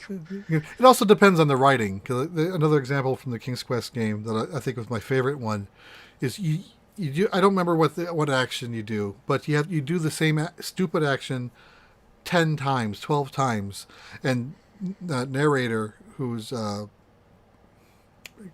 I can't think of his name, who's Doc Brown, Christopher Lloyd. Christopher Lloyd, yeah. So he's he's narrating this, and every time you do it, he says something more and more obscure in a "Why are you doing this?" type of tone, and you do it the final time, and he says, "You kids today must want achievements or a trophy for doing this every little thing you do." Blink, you got a trophy for doing that event. Yeah, I think that just to throw my little opinion in here, I think that even though I don't care about them, they should be on a system level. So hopefully Nintendo next time, it's not happening, but next time, achievements. Yeah, I know that's been brought up a lot too. So, and I thought their stamped Yeah. system in what was it, the Wii Sports Resort? Or like Mario 3D World had stamps, right? Yeah, I like their Yeah, stamps. but like I like that you earn those at different points during the game. Yeah, For so they're different things. effectively the Like, trophies of the game, Right. and Yeah, they did have an yeah. external purpose. So, Marty, what do you think of that whole Although, thing? well, I think that beating a game is the trophy itself. Like I think we've gone a little too crazy with the whole I've got to have achievements in my game, Um, I've heard it before compared to it's basically an e-peen contest, just like how many achievements do you have? Oh, well, that must mean you're a superior gamer. No, I just don't play a lot of games, I mean, like, whatever. I don't need achievements to tell me I'm good at video games. I mean, I think there's a little bit of a Oh, self back patting and grandstanding oh, over I know that I'm type of lousy stuff. at I'm very games. like my No thing number of is simply trophies is what going to Gary fix said. that. What Gary said is they take away from the moment of the game. Like, you've just done something really cool and here's the cutscene and boom, and then it stays there for 30 seconds to be sure that you see it. And basically what it all comes back to is that little hit of dopamine, right? That you get when it pops up like a notification on your phone. It keeps you going, it keeps you playing. I, I in some ways I think they've been detrimental to gaming. For me, I like them system wide especially because I can go back and use it for history purposes to be able to go back and say, oh yeah, I did this game and I did this, that, and another thing in that game. So it's more of a reminder, kind of like a journal in a way that I like, and that's the way I look at it, is using it for kind of journaling my gameplay of that game. Like I look back at the Jedi Fallen Order game. I like that I got some of those achievements, especially those ones that popped up and it was like, um, I got to use some Jedi skills and got one that was really funny in my eyes. And I was like, oh, that's cool. And then when I went back to look it over, I was like, oh yeah, that one made me crack up, So where some people may use it to go and search them out to get that platinum or whatever, that's fine. Go, you do you. For me, I like it because I like it as history to be like I said, a journal of how I did in the game. And that's why I wish Nintendo would do it system wide, to be able to do that and share and look back on it and say, oh yeah, I did beat that game, or I played it and got to that point or whatever, so. I like in PSN, it tells you when you get a trophy, it tells you the percentage of players who's gotten the same trophy. And that's, still surprising to me. It's like you beat the first world on a game and it'll say 75% of the people got it. And like, how can 1 out of 4 people not play for an hour and a half? I don't know, but it happens. And then then that number goes down, at each major checkpoint, but the decrease is less. So it's a logarithmic curve until you get normally like less than 5% or so getting the platinum. Unless your name is Persona 5 Royal, then it's like 15% of the players have platinumed it. It's apparently one of the easiest games to platinum if you like Persona. Don't you think though that this opened your eyes up to the industry, because they release all these like 100-hour RPGs, but even the most simple popular games, so something along the line of new Super Lucky's Tale and stuff, when you're getting achievements and you see that there's like a very small percentage has even got like the most easy achievement ever, doesn't it make you think that maybe games are getting just stupidly too long for the majority of people? Because you got to think like a lot of people are buying these games and hardly any of them are actually seeing the endings and the true end to the stories and stuff because they're so long. Because for me personally, like I'd prefer a 10-hour game to a 300-hour game, except for Breath of the Wild because it's the best game ever. You want more of it, right? But in terms of RPGs and stuff like Xenoblade, love Xenoblade. It's very long, and by the time you start to get about halfway through, you start teetering off because it just becomes like, you know, a chore to get to keep going, keep playing, keep carrying on. And I think that achievements do kind of, they also worry me in ways. Like I'm not anti achievements, like I said. If I think they should be on a system level, I think if you like them, that's brilliant, fair play. But they do also worry me that about the stats that people are seeing, and that obviously game developers get these stats back anyway in some way or another, right? They're going to see people's play times and where they've got to and stuff. But it is an eye opener to how many people actually do so little on games. It's almost as if they buy them, play it an hour, put it away. And I mean, you see this on the Switch when you go through your friend library. There's so many games that say play for a little while. Oh yeah, I got a ton of games that I've touched once or twice and never went back to it. So I'm guilty of that too. And I agree with you. Yeah. I normally like the smaller games, but you know they're like Dragon Quest 11 is probably one of my favorite games of all time at this point, and that was 120 hours, and I loved every minute of it. Yeah. Gary has to leave us, and so Gary, we want to thank you for being on the show. Thanks for getting up early and giving us a laugh. We always love it when you're able to drop by. No problem. I mean, I've got to get back from Kyoto. So, I mean, you know, I've got to get the news leaks back to IGN for next week. So, Per, chat to you soon, mate. Everyone else, have a fantastic podcast, the remainder of it, and hopefully see you in a couple of weeks. Good day, sir. Yeah. Bye. Thank you. To add just a little bit here to the end of this achievement talk, here's what I think I would rather happen. Tim, you brought up a good point. It kind of uses, like you use it to remember what you've done in the game. I would be more pro achievements if it was, hey, instead of getting points or a trophy, it recorded your moment during that game. And then it said you did this, and then you could go back and watch it whenever you wanted to. Yeah, the PlayStation does that. When you get the trophy, it records that moment. Maybe not a does it? Or at least an image, not a video. Yeah. Yeah, I would like just a small video, you know, just 30 seconds. Hey, you did this. Now, obviously, that probably wouldn't work for like certain story beats, like, you know, oh, you rescued the girl, you know, or whatever. But I don't know. Yeah, that would be cool if it was something you could set up to do. That would be cool. Yeah. Let me talk a little bit about what I've been playing. There's a couple of games I finished this week. Panzer Paladin, I finished, put about 7 hours into it. Still highly recommended. Just a really cool game, and there's a remix mode that you can go through. It's kind of like New Game Plus that you can play when you finish. And there's some speed run. There's actually a speed run setting that you can use, and there is a forge or blacksmith area where you can actually create weapons for the game and share them on the internet and download them from other people. So I thought that was really cool. Also finished Paper Mario. I put about 25 hours into it and finished it there. And I'm done. I'm like Jesse. I'm not going to 100% everything, but I found a lot of stuff, but I'm done. I'm not going to go back and fill in everything or grab every little thing. But I got my enjoyment out of that game for a week, and yeah, it's really good. Really, really good. Been playing Clubhouse games, like I said earlier in the show. But also today I downloaded Sagrada.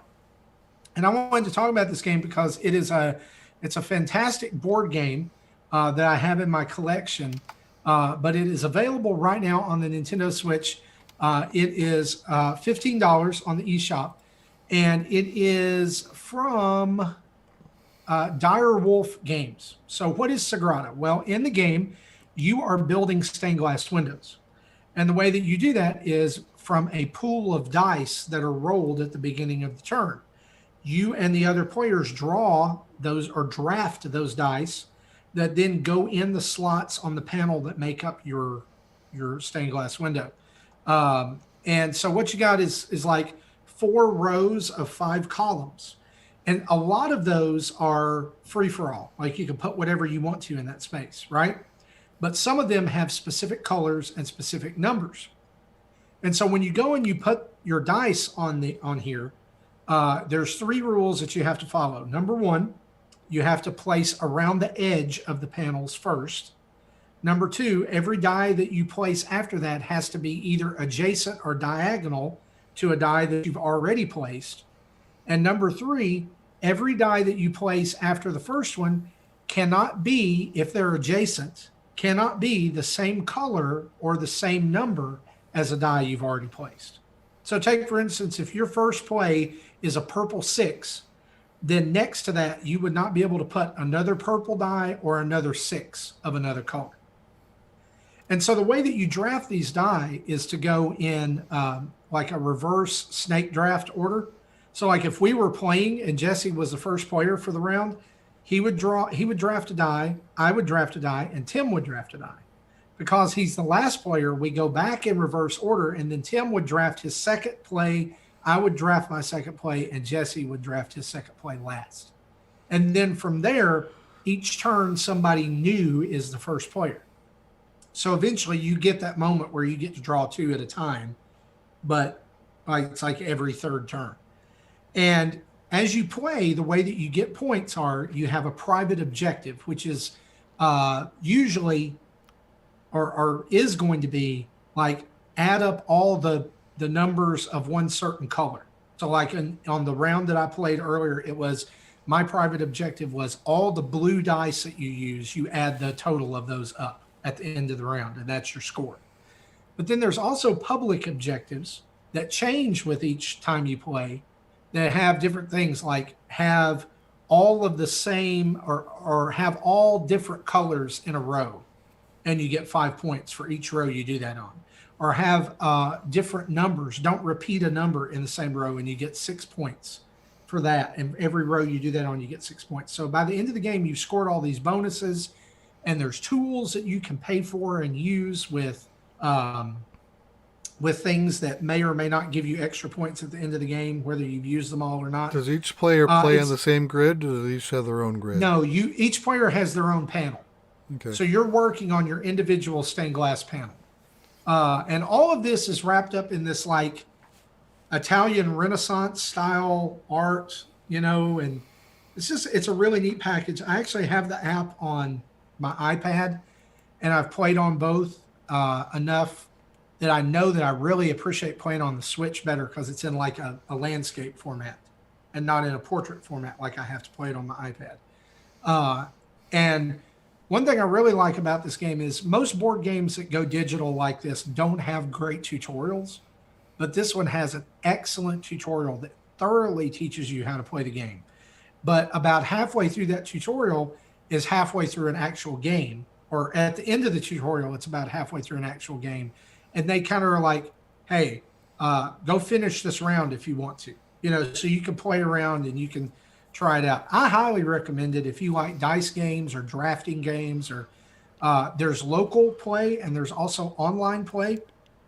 And with the local play, you can either just play a game against the AI, or there's a campaign mode that you can go through where you actually do different, like different missions and things where you're trying to get a star rating at the end. And usually you're against 2 different AI players. And the conditions change and all that. So it's really neat. I mean, I would think that you need to be a board game fan or be a fan of dice games, or because I mean it's half like dice rolling, half strategy, right? Because you've got a plan. Because at the first, when you're putting your first couple of dice on there, it's really easy. It's like, oh, I can put a blue in here or put a whatever. But then by the end, unless you've been really strategic, you can kind of work yourself into I don't have a play here. And then every one of your pieces of your panel that you don't have a stained glass in at the end, or a dice in at the end, counts against you at the end of the round. And you don't want that. You want to be able to complete that panel and rack up a big score. So it's called Sagrada. You can look it up. It's in the. It's like I think it's like in the second yeah. row down from recently released. It's a I added it surprise to release. my wish list.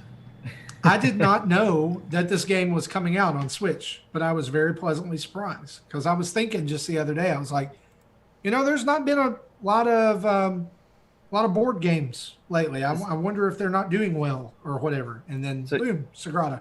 You said this was multiplayer. I can see it says up to 4 players. So is it just local, or can you do multiplayer online? No, you can play online. Yes. Okay. And you can play up to 4 players on the same system as well. Okay. Which cool. is really cool. So yeah, and it's you can go check it out.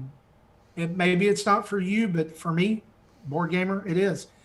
This is actually a game that my wife and I love to play, and our board gaming group of friends do not like this game, and so I'm hoping that this helps me be able to actually get to play it more. Because we might hop into a game of it on the Switch instead of getting it out and fiddling with all the dice and, doing that at the table. Well, guys, that's what we've been playing. We've got a couple of questions from our community, so let's turn on the community spotlight.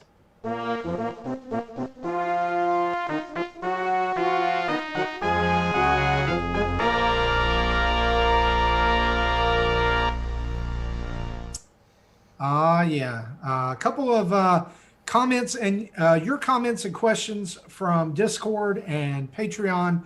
And I believe, Jesse, we've also got a voicemail this week, do we not? I didn't see it if we got one.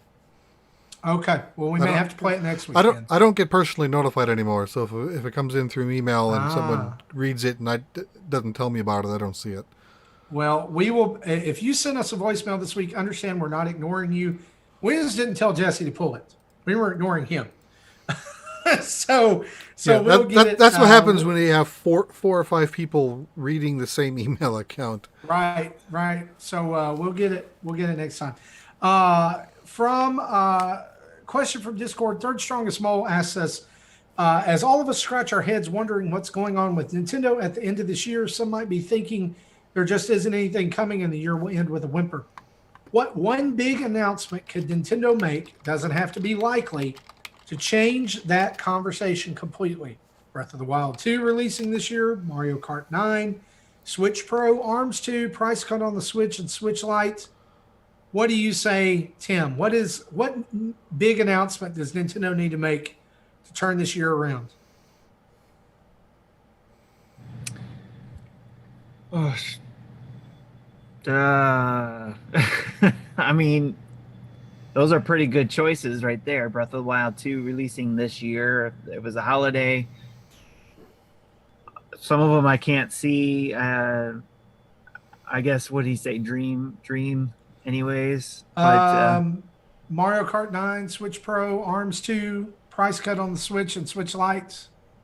Yeah, doesn't have to be likely is what he said. Yeah, that's right. So I think what would definitely bring it out is getting everybody's what they wished for, and that was the Mother trilogy to come over to Switch. All 3 Mother games, Earthbound games, whatever you want to call them, all of them coming over, English version, whatever, a trilogy coming over, I think would make up for a lot of people's wants. Maybe not. People might not everybody would probably pick up that game, but at least it would, I think, kind of like, oh, finally we got what we wanted type of thing. I think that would be a big one. I would probably buy it, even though I probably wouldn't play it. But yeah, I would Same buy here. it. I tried playing Earthbound with the Retro Rewind, and that didn't last long for me. I tried Earthbound Beginnings, which the original Mother 1, when that was released on Wii U Virtual Console, and again that didn't last long. But that game had problems, which is probably one of the reasons why it was never released here until then. And I've heard like Zach loves Mother 3. I've tried playing it from time to time and haven't gotten far. But I would definitely try it. But again, I probably wouldn't get far into it. But it still would give them money to say for them to put forth the effort of actually doing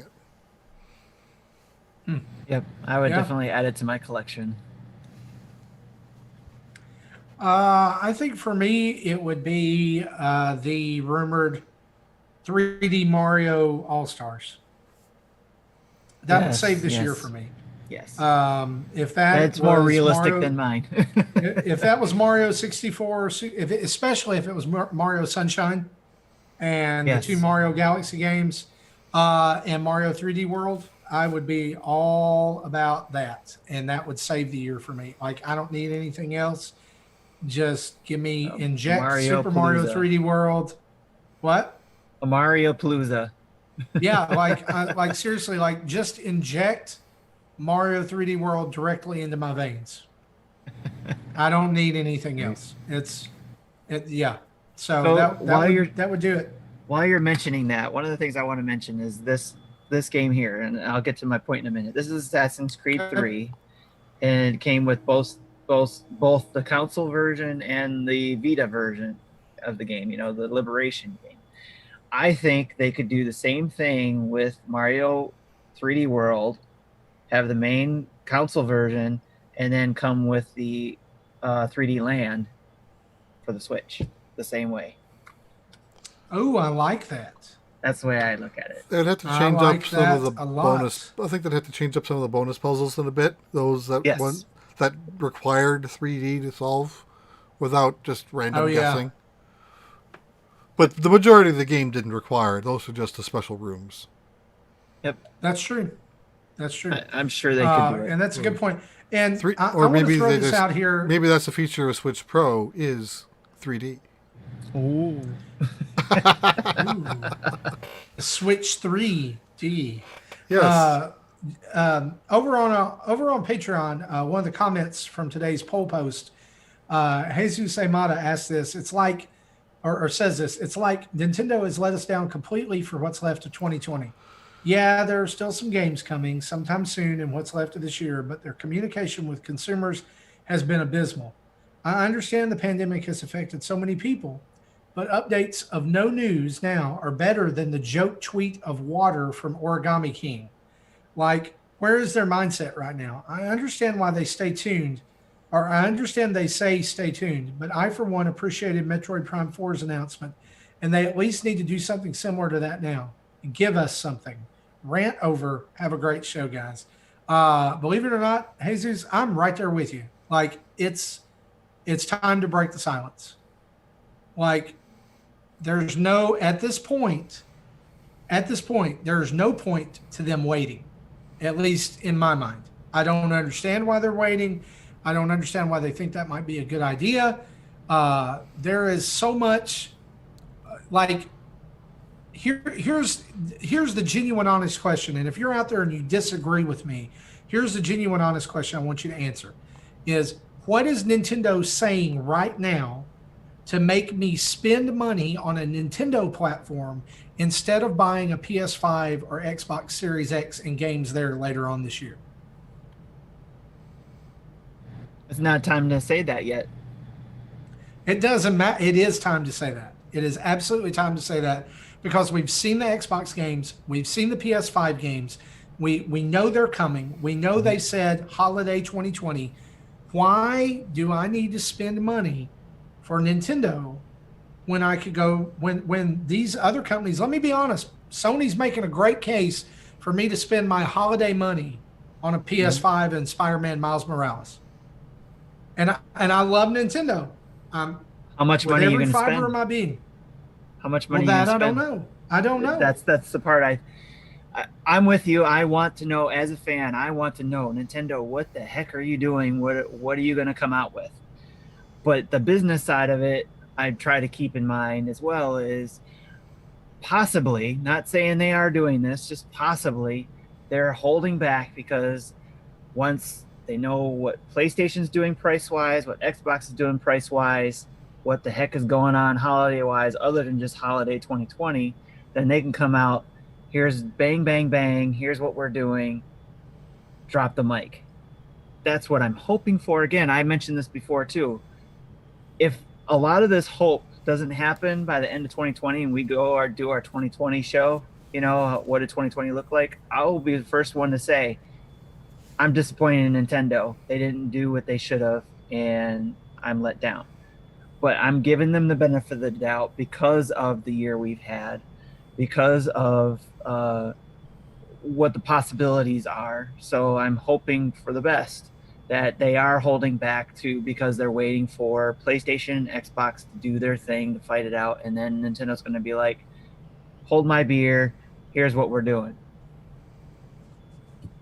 That's all. You know, here's the thing, Tim, I agree with you, and I think that makes perfect sense. But what I get tired of is people using business as an excuse for not holding them accountable. Like, I mean, you've got this year where you've got 6 months now, basically, right, where we know nothing. And blame it on the coronavirus all you want, but the other companies are getting it done. The other companies are showing stuff. And all we've had, like the only communication that we've had over the last little bit, and without beating a dead horse, is that like a really weird treehouse about Paper Mario and Bakugan and an 8-minute mini direct. That's it. And I agree with Jesus. Like, yeah, stuff's coming. We know that. Yeah, we get it. Nintendo's not gonna. There is no way. There is not a snowball's chance in hell that Nintendo lets this whole year go without anything else. But right now, they are making a huge mistake. But okay, That's so just- this is where I don't want to get it wrong here. That I understand your point. What I want to understand though is they're not doing it right for you, or you don't think they're doing it right for all the consumers. All the consumers. If you read anything directed toward Nintendo over the last month, it's been what's next? What's next? What's next? Everyone's saying it. And it's not just keyboard jockeys on Twitter. It's reviewers, it's websites, it's analysts, it's everybody. I mean, it's Then at this up point. next week, it'll be the investors if nothing is said. Yeah, exactly. And so here's my point is this. Knowing that two big guns are on the horizon, Yep.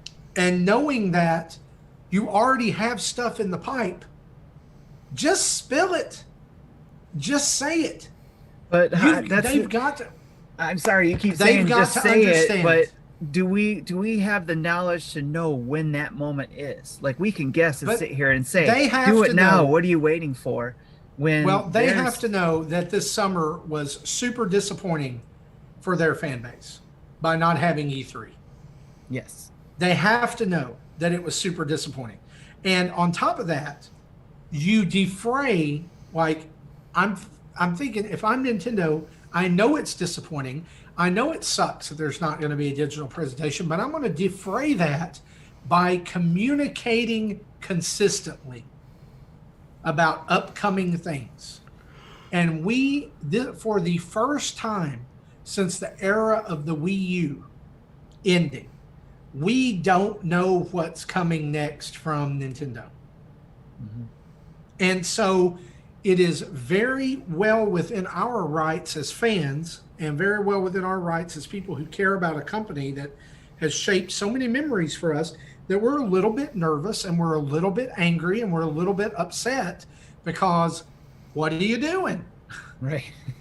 You know, it's, I don't know, maybe it's just because I'm bad with surprises, but like, this is not the year to be like, oh, let's surprise them. Mm-hmm. This is the year that if I'm at the head of a company, my motto is inspire confidence. And I really feel like there's a lot of people who right now their thought is, I'm walking into that investors meeting next week and I am not confident. Mm-hmm. I'm not confident in this company. Despite the track record, like, I get it, and I know everybody's like, Switch is selling like gangbusters, blah, blah, blah, blah, blah.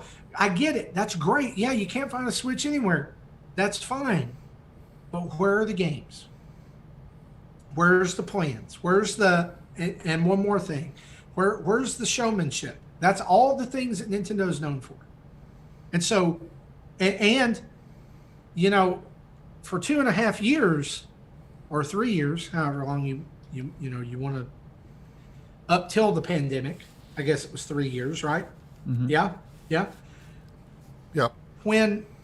Okay, I'm going to use this as illustrations for as sports fans, right? Okay, I was in college my freshman year when Mark McGwire broke the home run record, right? And the thing about it is people watched Mark McGwire and they were excited about Mark McGwire because they knew that every time he stepped up to the plate, he was probably going to hit a home run, right? He performed consistently. That's where Nintendo is right now. For 3 years, they've been Mark McGwire, and they've just been hitting it like homer after homer after homer after homer. And then all of a sudden, oh man, we found out Nintendo's taking steroids.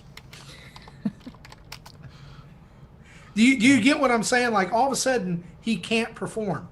Mhm. All of a sudden, they're not doing what they're, and so all of us who suffered through the Wii U drought, So we go they're- back to they're- that. I've they're said turning this several into- times. Nintendo's turning into KC at the bat.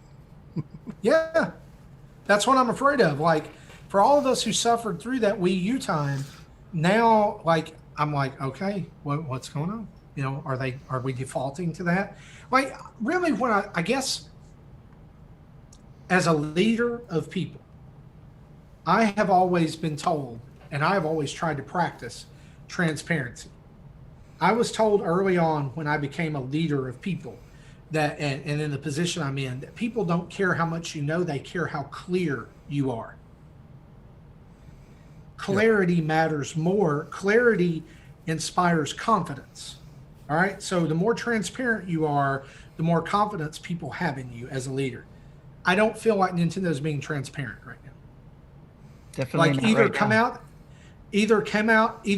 out and say we don't have a lot for this year, or come out and say, hey guys, we've got all this stuff, it's about to blow your brains out.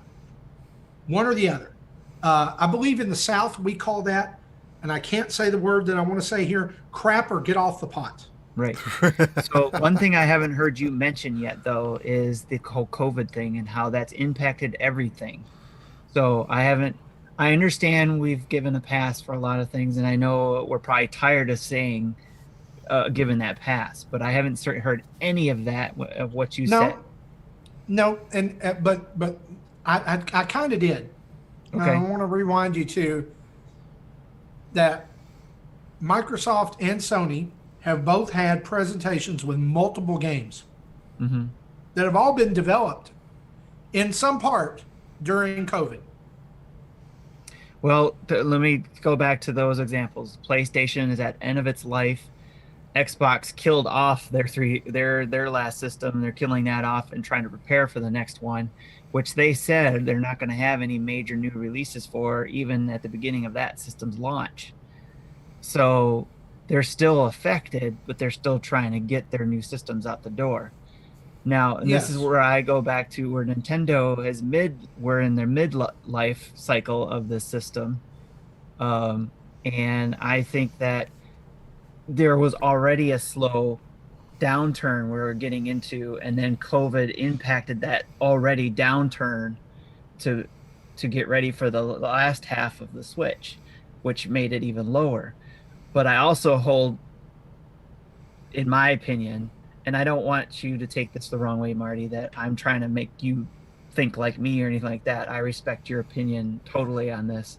I'm just trying to let you know that from my point of view, I disagree with what you're saying. Because I guess I'm giving more hope to Nintendo that yes, I will be super disappointed the year that I gave all this hope that they are going to actually do what I think they're going to do, which is they're going to announce things that will fight off these two new systems coming off in the holidays, that they're going to drop this, that, and another thing. And maybe it's just this and maybe not that and the other thing because of COVID, but they're going to drop something that will fight off these two new systems for the holiday.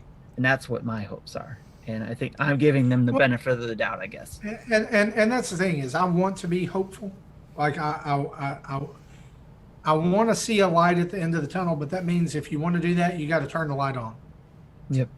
You And know, I totally like, agree with you I with the think, transparency too, by the way. I think totally that agree we're with that. saying, I kind of feel like we are saying the same thing. We're just saying it in a different way. Like I do have hope that Nintendo does have something. And I'm serious when I say this. If it's just one game between now and the end of the year, I'm okay with that because I get it. Mario All COVID, Stars 3D, yes. no, even if it's not that, COVID sucks, Yes. and I get it. But like, I just think it's kind of it kind of looks bad that here we have the two main competitors, the two big heavy hitters, and they're coming out swinging, and the collective whole of Nintendo's fan base is saying, we don't know.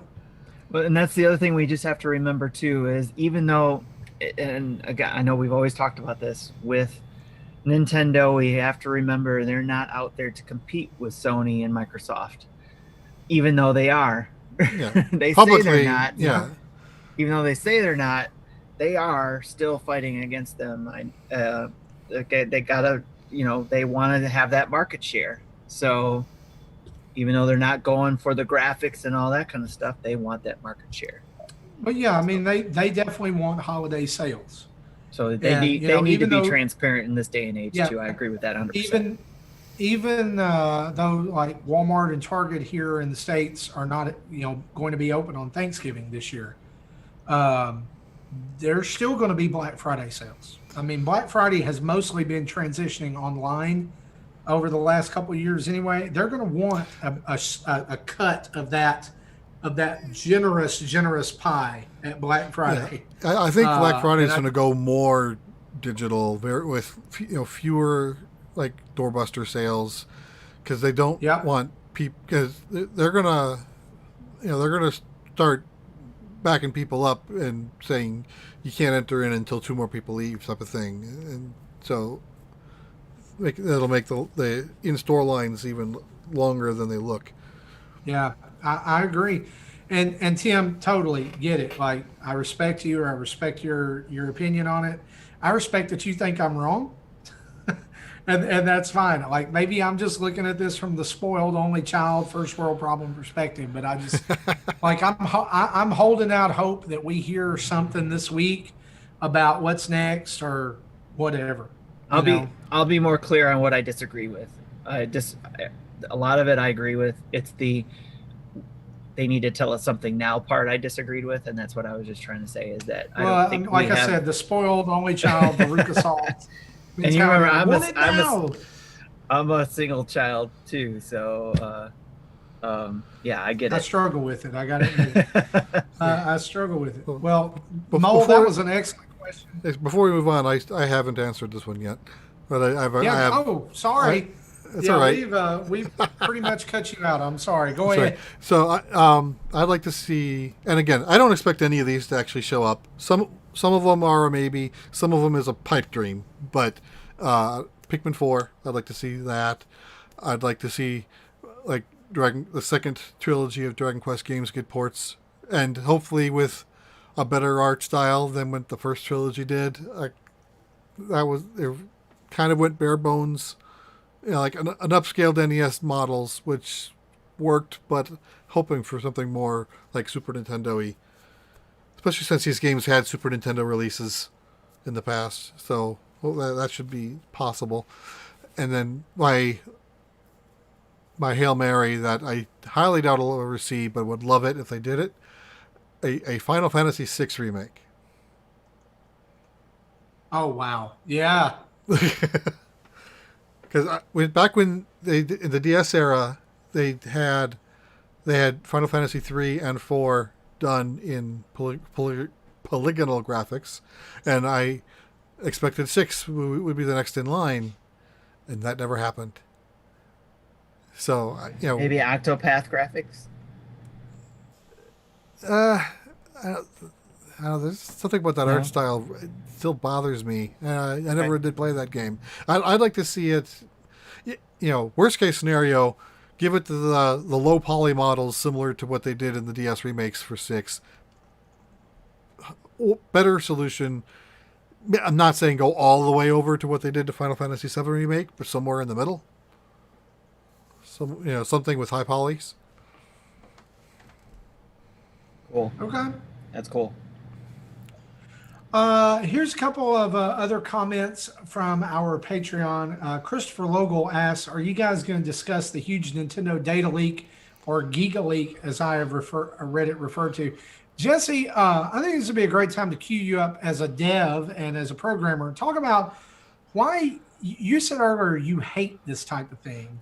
Yeah. Why is that? Well, as a Nintendo fan, yeah, this is a gold mine of information. But as a dev, it's personal property. It's IP that was stolen.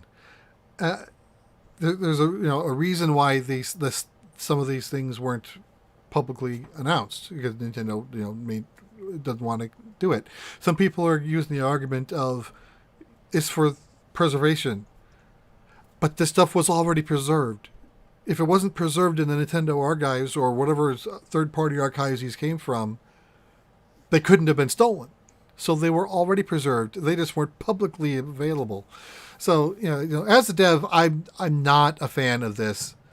I don't condone the illegal activity that was done to acquire this information. I like how Game Explain's handling it. They're not sharing any images, any models, any animations, or where they can find this information. They're just saying this stuff exists. So if you want to dig around and find it on your own, that's on you. And if you get in trouble for it for some one reason or another, that's on you too. Yeah, so talking about what's out there, and then that's kind of come out of this leak. There's been some Super Mario World concept art that's out there of Yoshi and Bowser and some other things. I believe some stuff about Luigi being in Mario 64 was found that basically helped them put a 24-year-old puzzle together that they've been working on for 24 years to try to prove that he was in the game's code. Well, doesn't mean he was in the release version, but even if he wasn't accessible. So is he still really in it? Yeah, that's true. I know that there was an enemy from Super Mario 64 that was cut that they've been able to patch into the game. From there were early prototypes. I can't. No, it wasn't Blarg. It was something that looked like a cannonball with legs and arms and a head. Okay, it was weird. Kind of like a King Bomb almost, but a bully, like a mecha bully. Yeah, kind of something like that. Yeah, I heard there was two different types of bullies. Another leak was some Star Fox 2 characters and art and things like that. Early versions of Diamond and Pokemon Diamond and Pearl that showed off a bunch of changes that ended up being made to the game. Those are the leaks I'm familiar with. Are there others?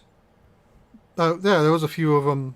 More information's coming out of it every day. Like earlier today, there was sprites of Mario from Super Mario World with wings instead of a cape, which is probably explains why the feather is the icon for the power up.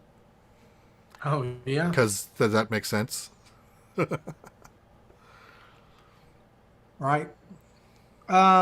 Genuinely, like as a Nintendo fan, I think this is pretty cool because I love like little stuff like this. But as someone who loves Nintendo, I hate that they've gotten hacked like this.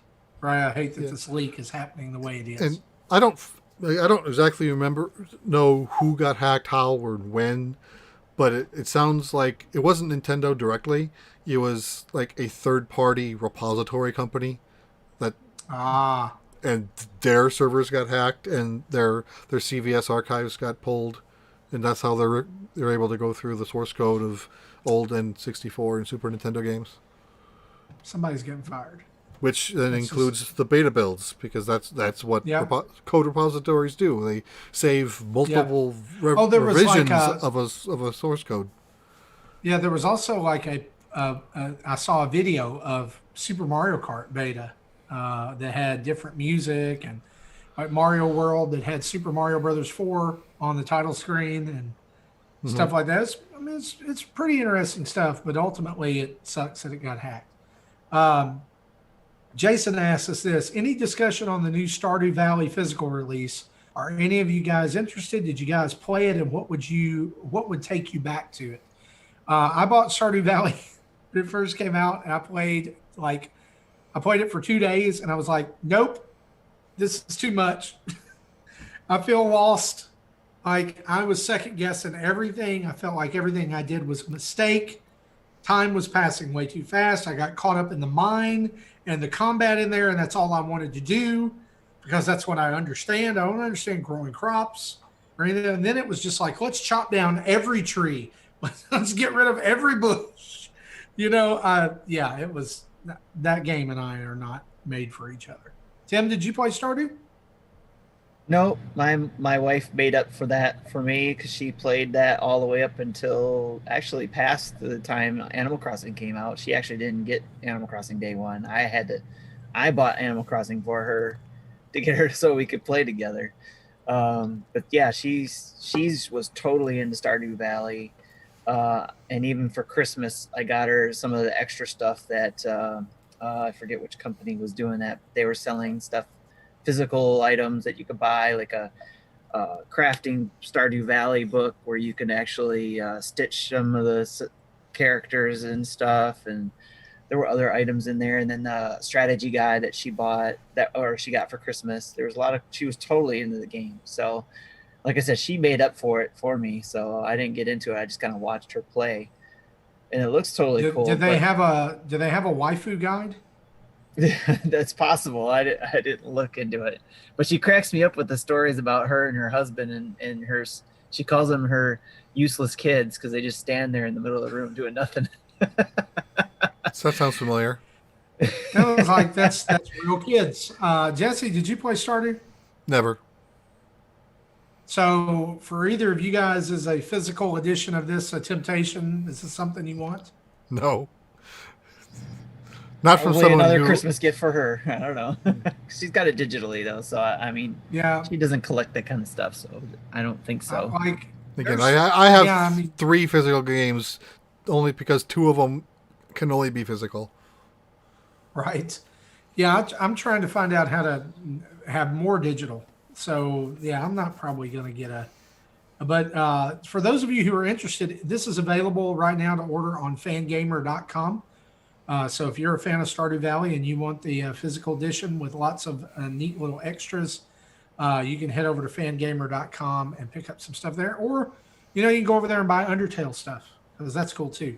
They have a really cool collector's edition of Undertale if it's still available. That's one I got from my son. It's pretty neat. John Cummins, last comment from Patreon. He says this: you should discuss an article that Nintendo Life covered that asks the question if Nintendo has delivered on its promise of more games since the combination of its handheld and console teams. They throw some numbers out there, and it's pretty interesting.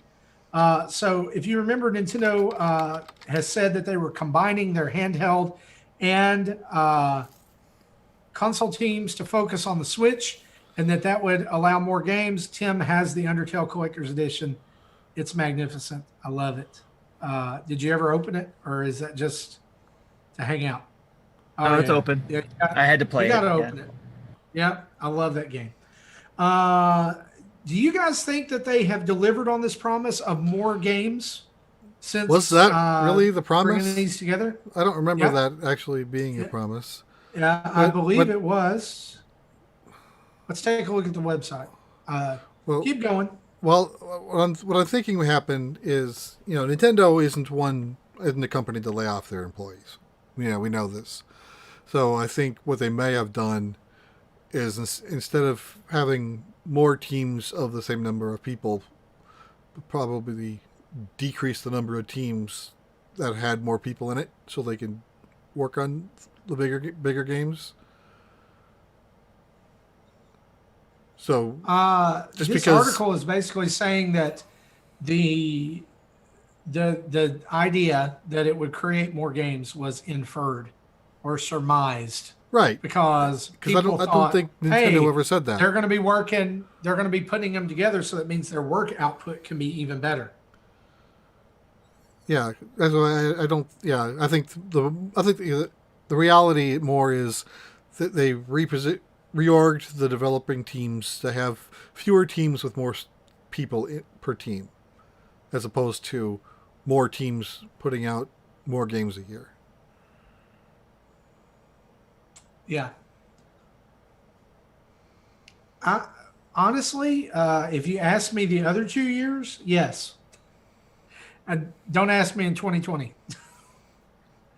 Yeah, Right. It's kind of hard to tell right now. 2020 here's is an some anomaly. interesting. Here are some interesting numbers. Let's go through this. 3DS games released by Nintendo. First party games. This is just for 3DS. 2011, 13, 2012, 15, 10 in 2013, 8 in 14, 21 in 2015, 16 in 16, 14 in 17, 6 in 2018, and 1 in 2019. Well, these aren't Nintendo developed, right? These are Nintendo published. These are released by Nintendo. Yeah, so these are Nintendo published games, which doesn't mean that they developed them. So 104. It's a total of 104 games released So by Nintendo over the lifespan of the 3DS. That's not a fair number to use for this comparison. You'd need to know how many are actually Nintendo developed. So I don't like this article. Okay, well here's a summary here at the end. It says for the first 4 years of its existence, and following the criteria we set, Nintendo was credited with 39 Wii U releases. The Switch has had 57 in that same window, although we'll concede that the Wii U only launched at the very end of 2012 and didn't get a full year. To account for this, we knocked off every Switch game released before October of 2017, and that still comes to 49 games for Switch. So, they have at this point released. I don't have a problem with how they're some comparing more. their numbers, but the numbers they're comparing doesn't give evidence to the problem question of does organizing the teams do anything? I don't think.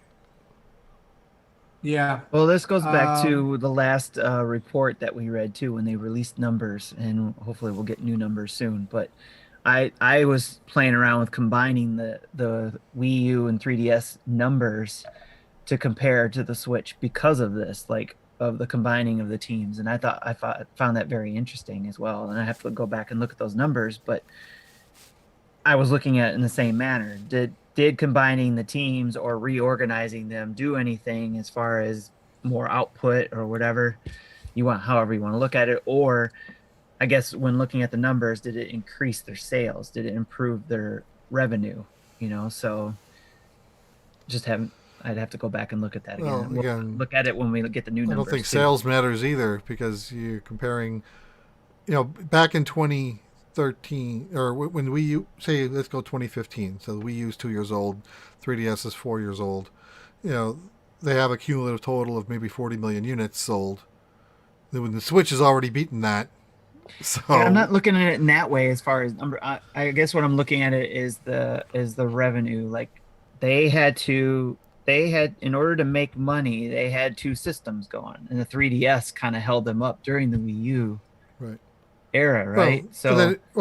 Every unit's game sold of a 3DS game made less money than that of a Wii U game, which is less money than a Switch game as well. So there's that. Off the top of my head, there's no way for me to explain what I'm trying to get at. I guess what I'm just trying to think of is there's got to be some way to calculate when they were doing two systems at a time. How is that compared to when they're doing just one system? You know what I mean? Is what I'm trying to get at. That's why I was putting in. That's why I think you'd have to compare like the games released, the games developed by Nintendo in a time frame for Wii U and 3DS together, and the similar time frame on the Switch. But I don't. I'm sure that someone can find that data. I just don't want to do that right now. Yeah, me neither. Like I said, I can't comprehend the right terminology to say what I'm trying to say, but there's Yeah, got to be a way to calculate. And then unless someone deep dives into the credits to know how big the teams are, that's probably still not going to give us the information. Yeah, we'd have to have some inside knowledge, I'm sure, too. So That's but true. it's interesting to But compare. that's an excellent question, and probably we did not do justice talking about it. But I would say that the output is comparable to what it has been in the past, at least as far as quality. Maybe not quantity, but quality, and probably better in some ways, I would think. And I think just But- like any console lifetime life cycle, we'll probably see it improve as the Switch gets towards its end. Well, I mean, you could even see that in the numbers I quoted from the 3DS. I mean, look at the fluctuation of amount of titles released. At least you can use that as a comparison. Yes. Well, guys, that has been episode 290. We appreciate you guys for hanging out with us. An extended version, apparently, because it's almost been 3 hours.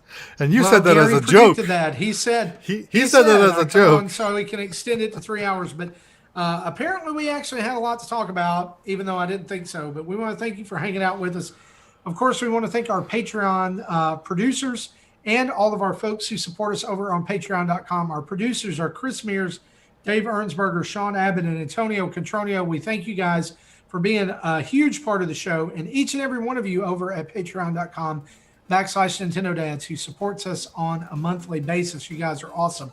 Head over to our website. That's nintendodads.org, where you can get all of our social media feeds, YouTube videos, podcast episodes, tweets, social media. You can get a link to our Patreon page. And hey, there's a shop there where you can get brand new Nintendo Dads merch. You can buy a shirt with our brand new logo on it, or you can get the super cool Super Smash Dads shirt that won our t-shirt contest for this year. You can buy both of those over there right now at nintendodads.org. You can find us, or I'm sorry, you can email us at nintendodads@gmail.com, or call in and leave a voicemail that we will definitely remind Jesse about next week at 929-25-NDADS. That's 929-256-3237. We want to say a big thanks to OC Remix for the music used in this show.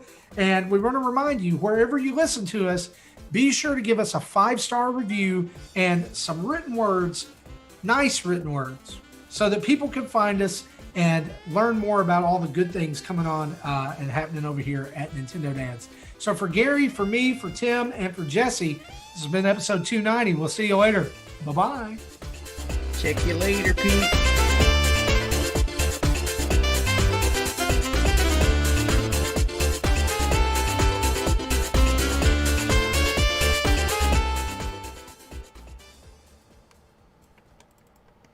Thank you for listening to Nintendo Dads.